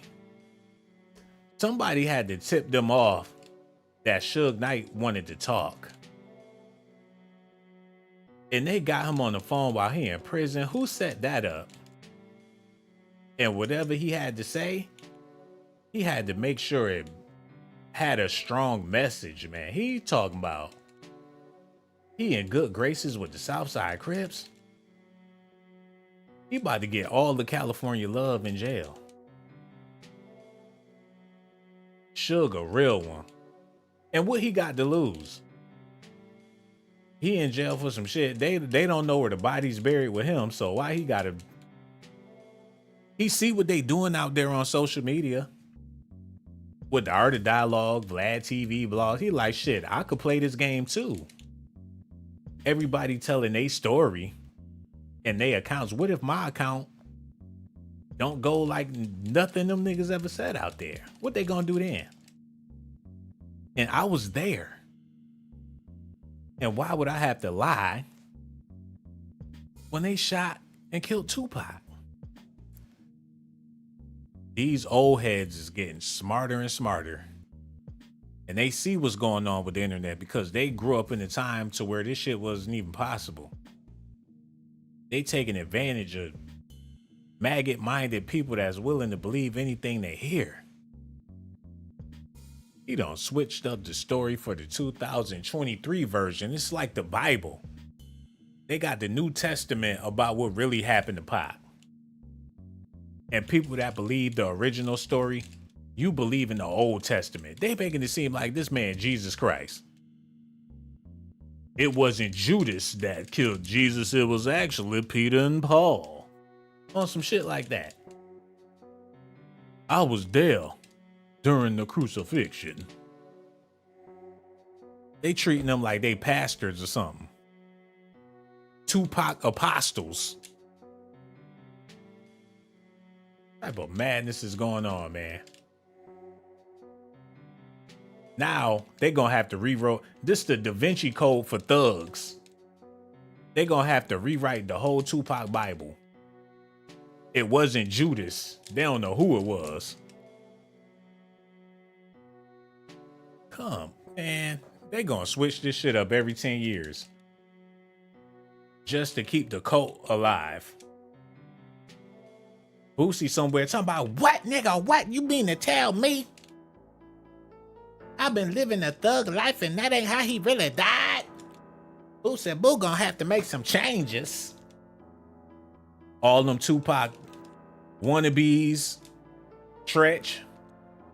He's sitting in the bathtub with no water, no nothing. He just in there butt naked, stinking, looking all types of crazy. You mean to tell me it was only 2 niggas in the car? Tupac probably never even got shot. Suge drove his ass to the airport, gave him a hug and a briefcase full of money. Like, don't worry, Pac. I got my story straight. They got their story straight. Go on and live your life in Puerto Rico. Go on and live your life, man. Ain't nothing here for you, Pac. They gonna kill you, dog. M.O.B. That probably was his real brother. Like, Suge, I just want to thank you, man. You know, we got the whole world hoodwink, homie. Put the Machiavelli shit out. They think you gonna come back anyway. So if they spot you overseas, then shit, you know, we just gonna sell more records. Show this shit gonna work. It's bulletproof. All we gotta do is kill Biggie fat ass to make it official. You sure you gonna get that fat motherfucker, Suge? It's already a done deal, homie. They got a Vibe Award coming up. We gonna get Biggie for you. You just go to Puerto Rico, cuz. Like, thank you, Suge. Gave him a big old bear hug. Damn, homie. They out there crying, holding Alizé bottles, just crying. Like, you my only homie. Told you when I got out of jail, you could keep the money for the record sales. I don't give a fuck about none of that shit, man. I want my freedom. I'm a revolutionary. They ain't gonna let me live. They gonna take me out like Dr. King. They gonna try to do me like Malcolm X. Suge, I gotta get out of this hell. Don't worry, man. I got you all set up, cuz, man. Take this money. I'm gonna take care of your mama, make sure she's straight. And you gonna be good, Pop. If you ever need me, call up Baby Loc if you need some more money, man. Well, Suge, I don't want to be a rapping ass nigga forever, man. They gonna try to have me in Hollywood for the rest of my life. Then they don't be wanting to be paying niggas. Then they always get me in trouble. Gotta pay for lawyers and shit. I ain't never gonna be able to survive out here, Suge. My daddy was a Black Panther. You seen what happened to him? Ain't no way I'm gonna be able to survive. This for my thugs. Suge, I want to thank you for looking out for me, man. If it wasn't for you, I'd still be in America, ducking and dodging them busters. Thank you so much to the whole Death Row staff. I never had a homie till I went to the West Coast, met Suge. Big homie doing the most, I love him to death. Had to put the S on my chest. I left the West and moved to the islands. And you know, I ain't dealing with no violence. We just eat plantains and play violins. Is there a heaven for a gangster? Every city got a ghetto.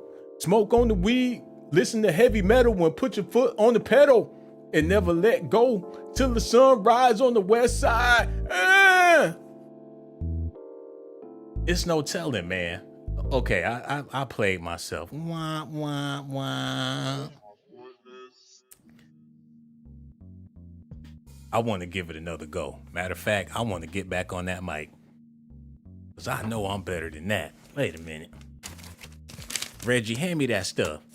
Come on, man. Man, hand me that stuff, man. Whew. Shit. I'm about to get back into the flow. And y'all get ready, man.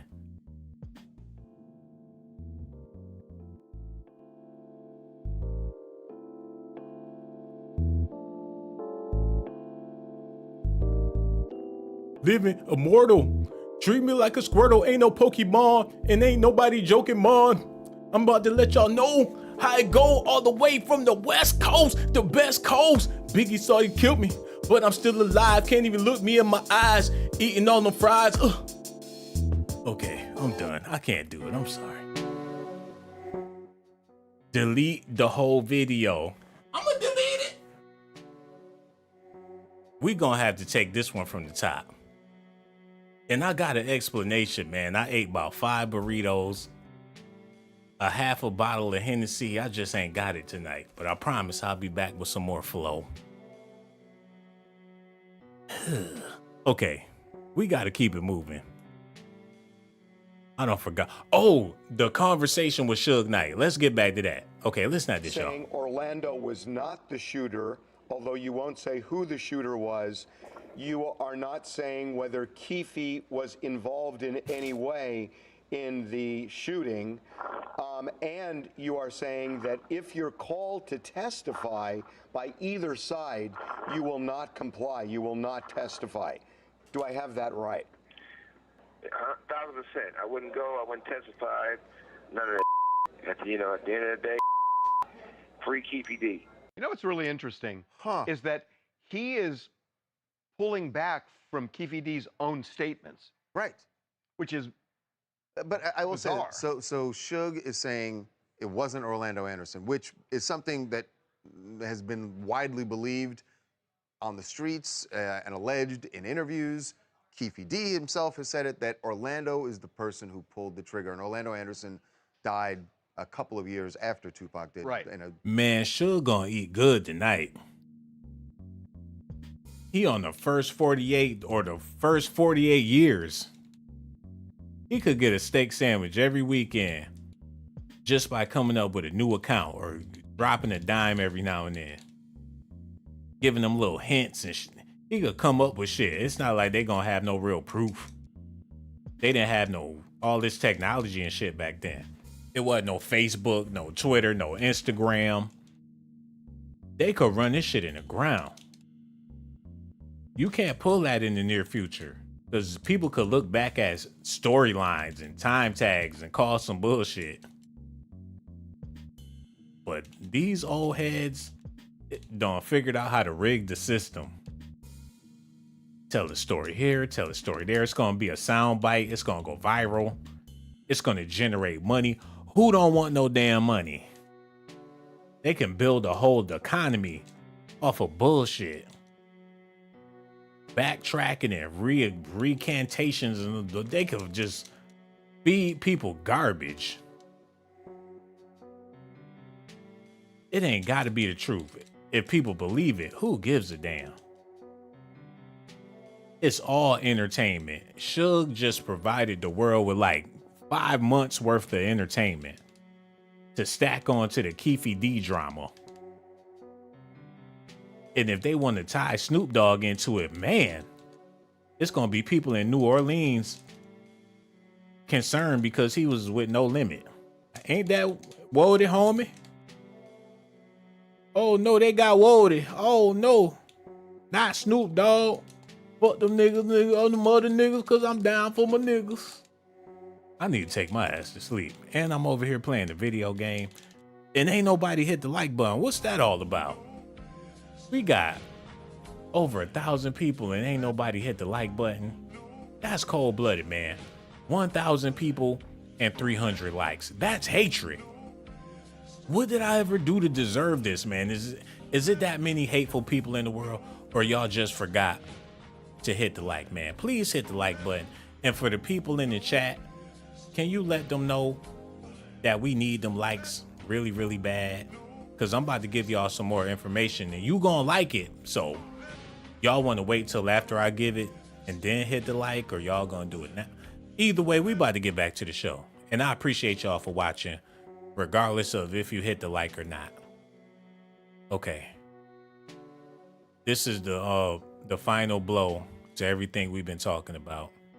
And I'm about to pull it up, and y'all need to hear this.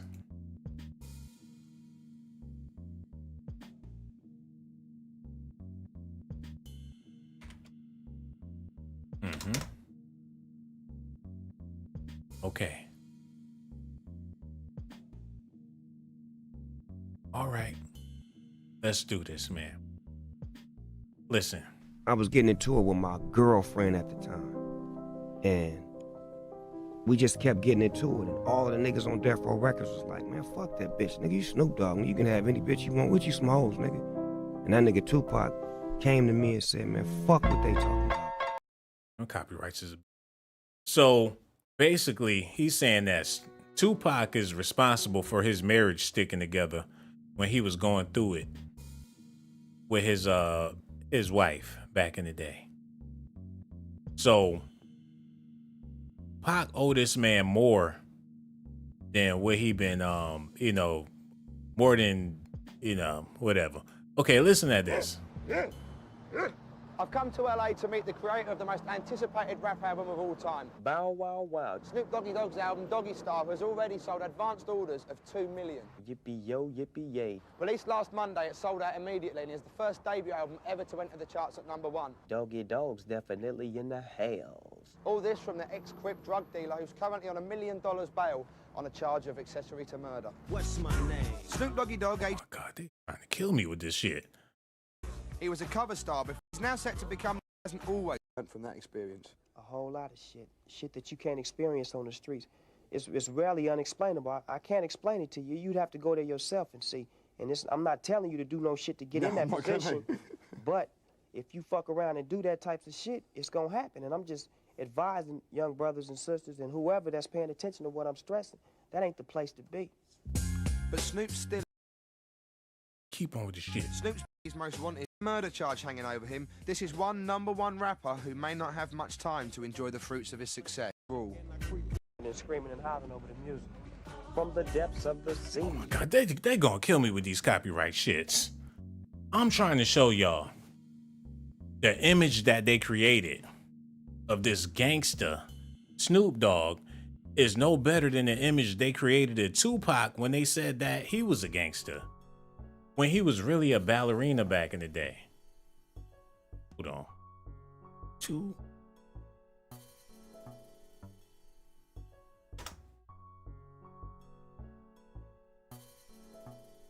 Your boy Pac was a straight up ballerina, and they turned him into the worst outlaw. Look at his classmates.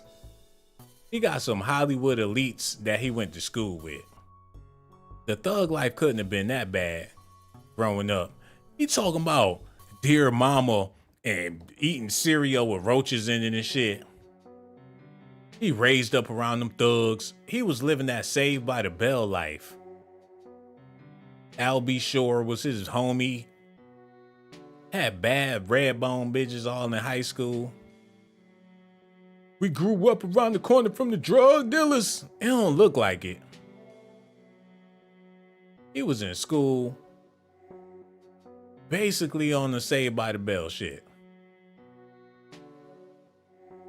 Jada Pinkett backing that ass up in the hallway. He wearing her sweater. He got the sweater to where it could drape over either shoulder. What type of shit is that?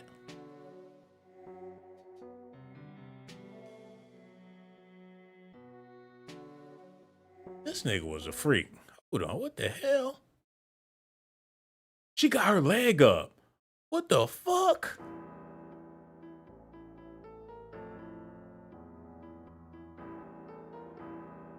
About to hit it outside? Oh, don't tell me that's Loretta Devine. Oh, this man done ran up in Big Mama when she was skinny. Hey, come on, baby. I've been waiting for you. She looked like she sound and talked like an old lady even when she was young. Like, come on, sugar, come get this muffin. She was born old. Tupac got Loretta Devine on the car with her leg up. He nasty. Damn, he kissing the shit out of these bitches. She put leg. Hold up, this motherfucker. He made her put her leg up too. And she looked like, I don't even like dick for real.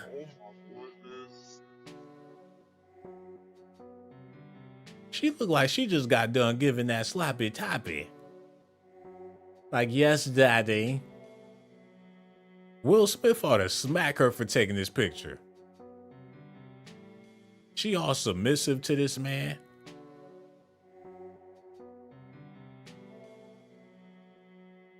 You're like, damn, not in front of everybody, motherfucker. Don't you know I'm married to Will Smith? Damn, you fucking my shit up.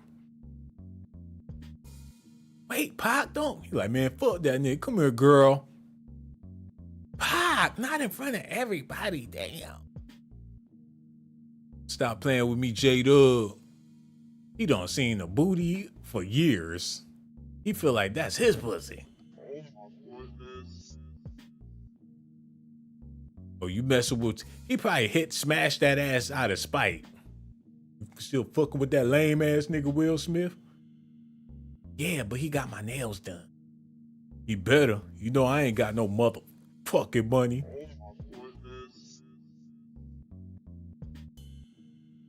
She looked like somebody's... That looked like Willow.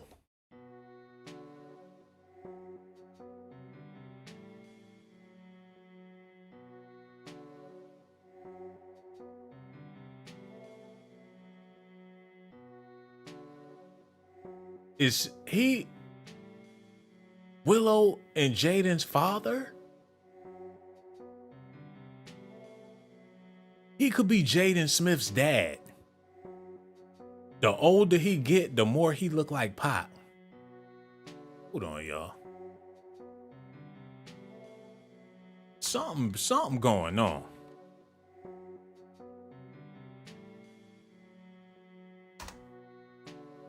Something definitely not right, man.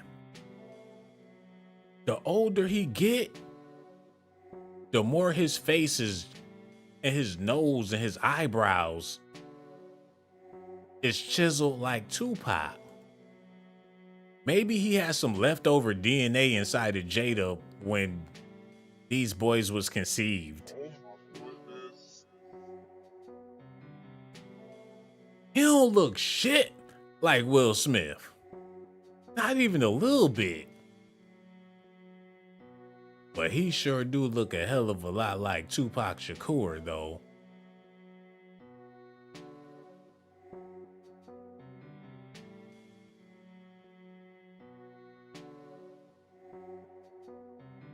Oh shit. I wouldn't want that to be my baby. This nigga.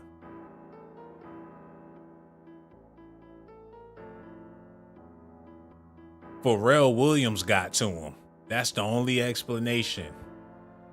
Pharrell caught this nigga slipping. He turned him into a cotton candy sugar cocoa puff. Hold on, wait a minute. I gotta do a little investigation. Wait a minute.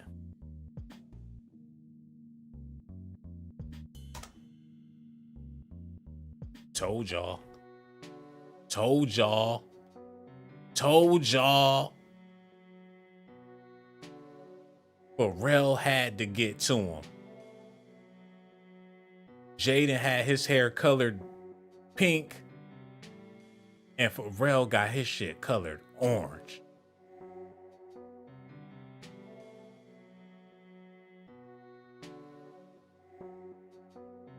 He got him.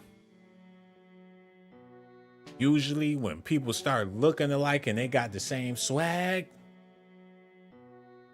and y'all out there with them halter tops, and man, y'all ain't fooling nobody. I called it. I could see it in his face that Pharrell Williams got a hold of this boy. Now he a skateboarder and he just on that nerd shit.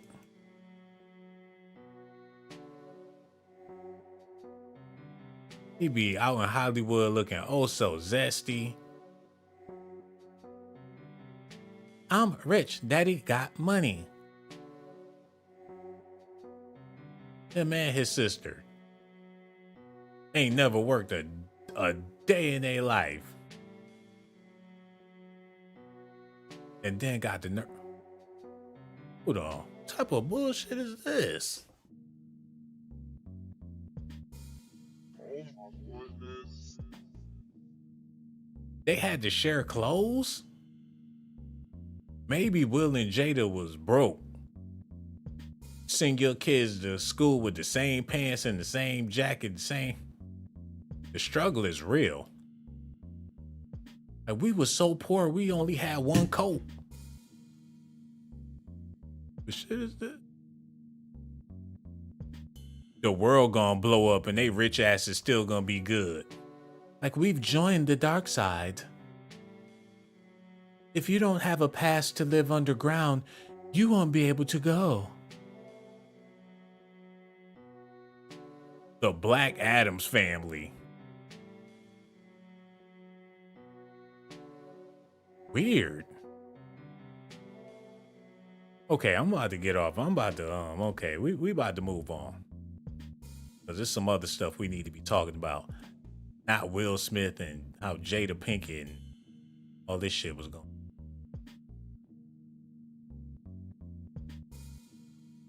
My man was a straight up ballerina.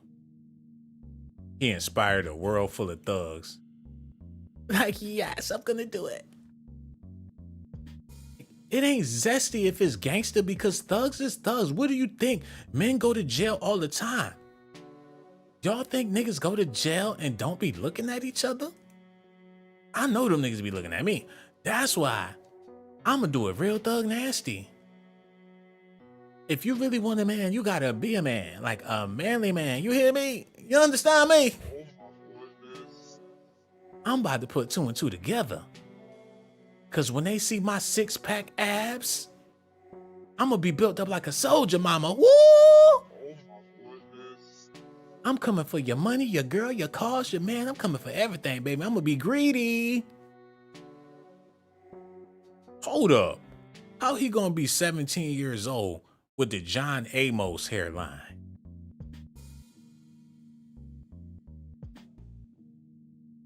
Is John Amos his father? Hold on, man. I only seen that hairline one place, and that was on Coming to America at McDowell's. What if that's his fault? Hold on. John Amos. McDowell's.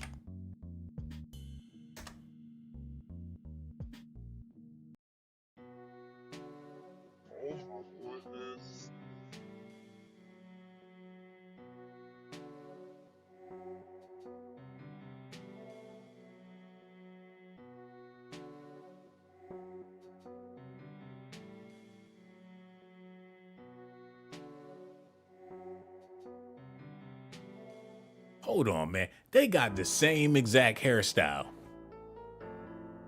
The same. How you gonna be 17 years old with a 70-year-old man's hairstyle, man? Was he inspired by the movie or the fuck? It's no wonder he went bald when he was only 25. He was out there rocking a baldy at 25 years old, man. He let it go a long fucking time ago. Like, I ain't gonna be able to keep doing this shit.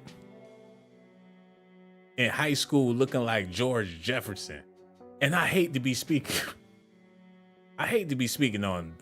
That's, matter of fact, I take all that back. That is very lame to be speaking on Pac, and he no longer here. So I apologize. But the thing is, he might still be alive. I don't know. But I'm not about to drag him and dog him. Rest in peace to Tupac. The greatest rapper in a lot of people's opinion. You know. So I'm going to leave that one. We're going to get back to what Keefe D is talking about. Then we about to close this thing on out. I don't want to, you know, disrespect that brother like that. Okay. We about to do this, and then I'm about to get out of here.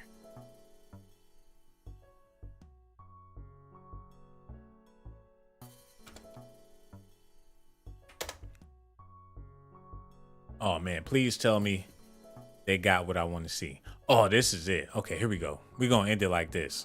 That's good. You cool? No, I'm straight. I can share with dogs. I'm straight. That's Mountain Dew. That shit nasty to the motherfucker. You try to do no bungee jumping. I just wanted to clear my throat. You lost Best Rap Video. You'd all disappointed about that? Oh, no, I didn't lose, see, because I sold 6.5 million copies, so I won. When all these famous people get together, what's the one thing you take away? Is everybody much shorter than you thought? I know a lot of people find Snoop and say, you know, 6'4", I had no idea. Oh, yeah. But do people seem shorter? There's a lot of attitude going on. What's the one thing you take away? Oh, it's a lot of attitude, of course, because nobody thought we would show up here. But, you know, we always... Wow, the homie was flamboyant all the way through, man. I would have never... He was really... The way he hold a mic, his hand movements, and Snoop Dogg got a full perm. Like, yep, I'm pretty. His whole mannerisms was just... The fire sparks was just popping. Zesty. Hold on, man. I can't believe the way he was moving like that. Hold on. Okay, here we go. Because I sold 6.5 million copies, so I won. When all these famous people get together, what's the one thing you take away? Is everybody much shorter? Damn, they got on a whole bunch of makeup. Wow. They got on more makeup than Cardi B and Nicki Minaj. Snoop looked like his shit starting to melt a little bit. They go in the dressing room, put that Arsenio Hall shit all over their face. This was before filters. They had to go in there and just pat them down. Ain't got no blemishes, ain't got all on their head. Got makeup all on their head. Snoop done sweated out his perm. He's sweating out that makeup with that hot ass suit. He look like he done. He take off that hat, it'd be a whole bucket of water under there. Hold on, man. Okay, go ahead and let that play. You thought, I know a lot of people find Snoop and say, you know, 6'4", I had no idea. Oh, yeah. But do people seem shorter? There's a lot of attitude going on. What's the one thing you take away? Oh, it's a lot of attitude, of course, because no. Why he gripping that mic like that? And the way he puckered his back up before he started talking. It's a lot of attitude. He about to get into it. Hold on, man. The fuck? Oh, it's a lot of attitude, of course, because nobody thought we would show up here. But, you know, we always feel like we keeping it real, not scratch that. We always felt Oh, like, hell no, bro. What the fuck, man?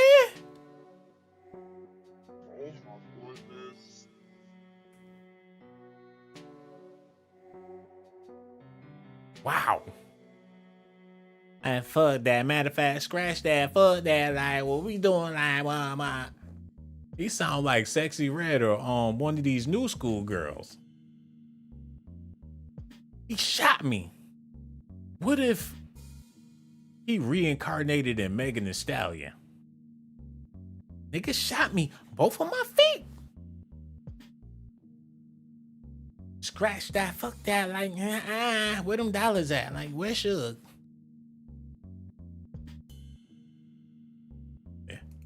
feel like we keeping it real, not scratch that. We always felt like we're being true to everything we've always stayed representing. And our audience is worldwide. We not even on no, you know, we coming out here and there's some East Coast, West Coast. We got beef with the people we got beef with. But we could go anywhere in the country because we are America's most wanted. So can't stop the flow. He got a death wish, and Snoop looking like, man, I do not want to go along this ride with you, bruh. We ain't got no beef. You got beef. And we not, how we gonna go everywhere we want to go when we America's most wanted? That's putting a target on your damn back. Snoop like, I'll be a fool to follow this motherfucker around. He all the way confused. You know, he want to represent thug life. Now he a blood. He talking about we got it. Oh, you gonna be in the death trap trying to be cool with this nigga. Snoop Dogg be like, cuz don't make any sense. Like when he be talking, I don't think he know what the fuck he be talking about, cuz. He rep the Crip gang, Blood gang. I beef with Biggie and Suge behind his back, cuz. And he gonna get himself killed, man. Homie definitely don't know what time it is. He need to slow his motherfucking roll. Man, talking the way he talking, I probably would have slipped out the back door too. Hold on. True to everything we've always stayed representing. And our audience is worldwide. We not even on no, you know, we coming out here and there's some East Coast, West Coast. We got beef with the people we got beef with. But we could go anywhere in the country because we are America's most wanted. No. Can't stop the flow. Can't stop what America wants. On that note, I know that Biggie and Puffy are here tonight. Did you see them? Do you have anything to say to them at all? Nah, but if we saw them, we are businessmen. We are not animals. It's not like we're gonna see them and rush them and jump on them. If they see us and they want drama, we gonna definitely bring it like only Death Row could bring it. But we See, don't nobody want to inherit your shit, Pac. Snoop looking like, nigga, please. Like if some shit pop off, we heading to the car. We in New York. Got that man all up in harm's way. He like, I'm gonna die before I turn 30. With this madness. We got beef with who? Hold on, what y'all talking about good night? Wait a minute, we ain't going to bed yet. What the hell?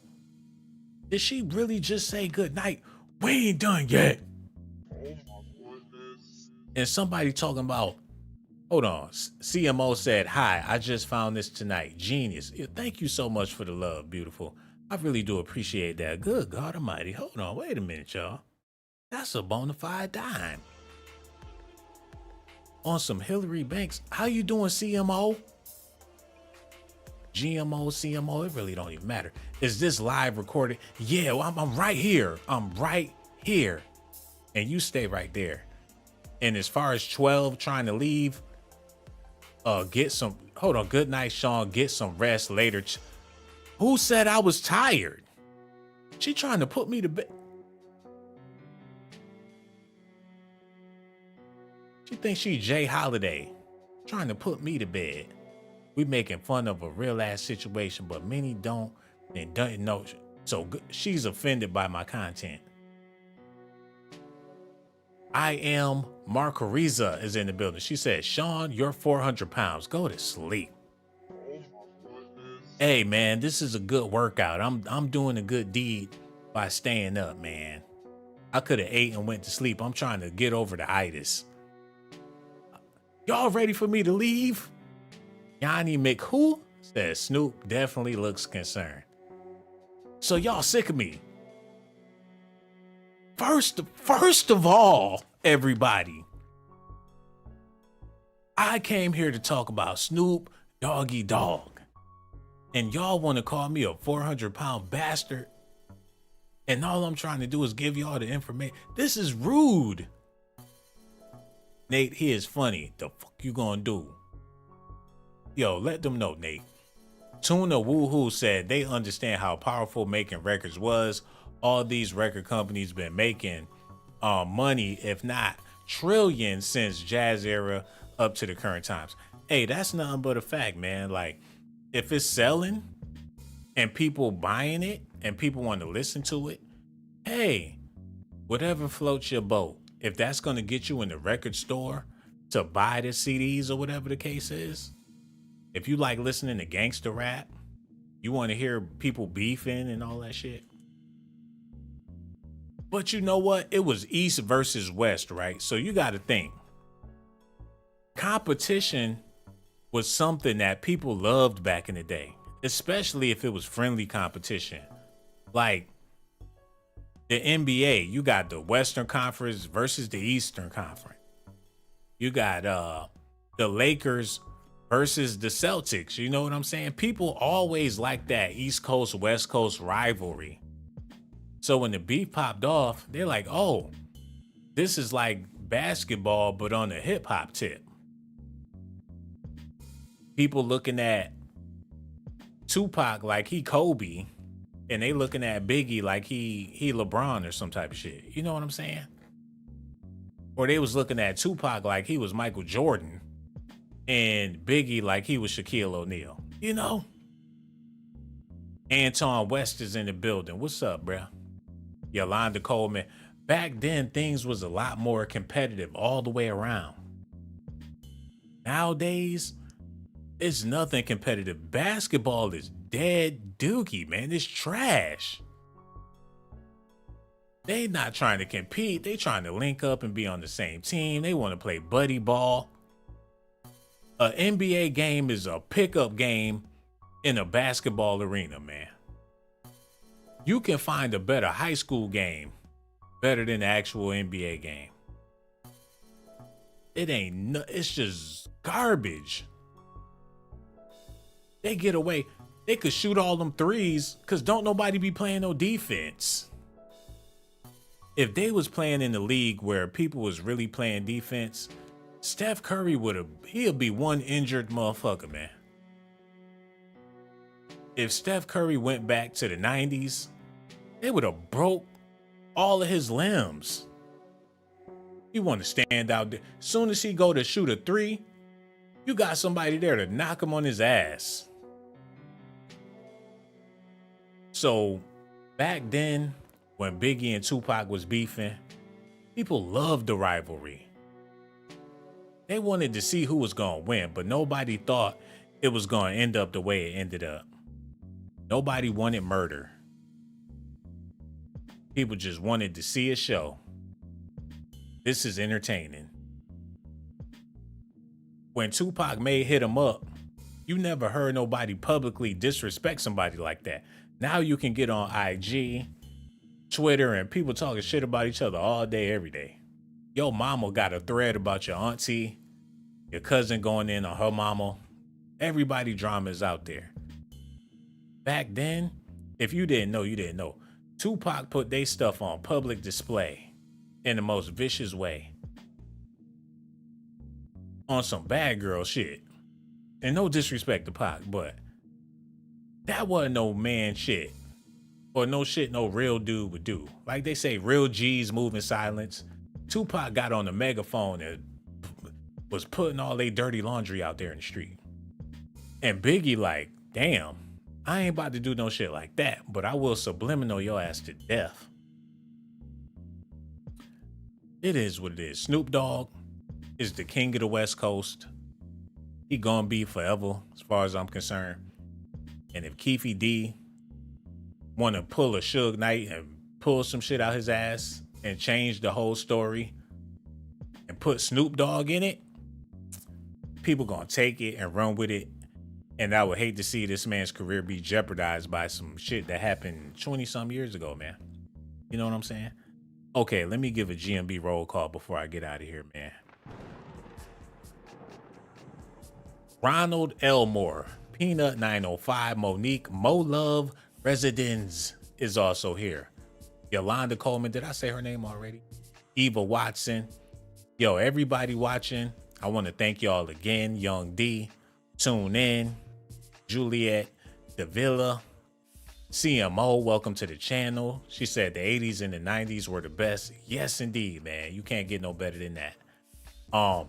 Everybody that came through, Cali is active. Said R.I.P. to Pac, R.I.P. to Pac, Biggie, and everybody else that lost their life in hip hop, man. Nate Darnell Nasheed is a hater, but he's watching the video, so, you know, hate on, player. Roman Sky said Snoop too high for that ish. He trying to go find a dog or whatever the case is, man. Pablo is in the building. And I want to thank y'all from the bottom of my heart. Now, my brothers, I got love for y'all, but y'all ladies out there, oh my God. Y'all showed up and y'all look like a bunch of beautiful flowers in that comment section. And I know y'all out there watching. And I want to let y'all know I really do appreciate y'all. And for my brothers out there, I got love for y'all, but I got a special love for the ladies, man. I really do appreciate y'all. I risk my motherfucking life. Risk my life to give you documentations, girl. I risk my life to give you documentations, girl. I risk my life to give you documentations, girl. I risk my life to give you documentations, girl. Sean got the jocks.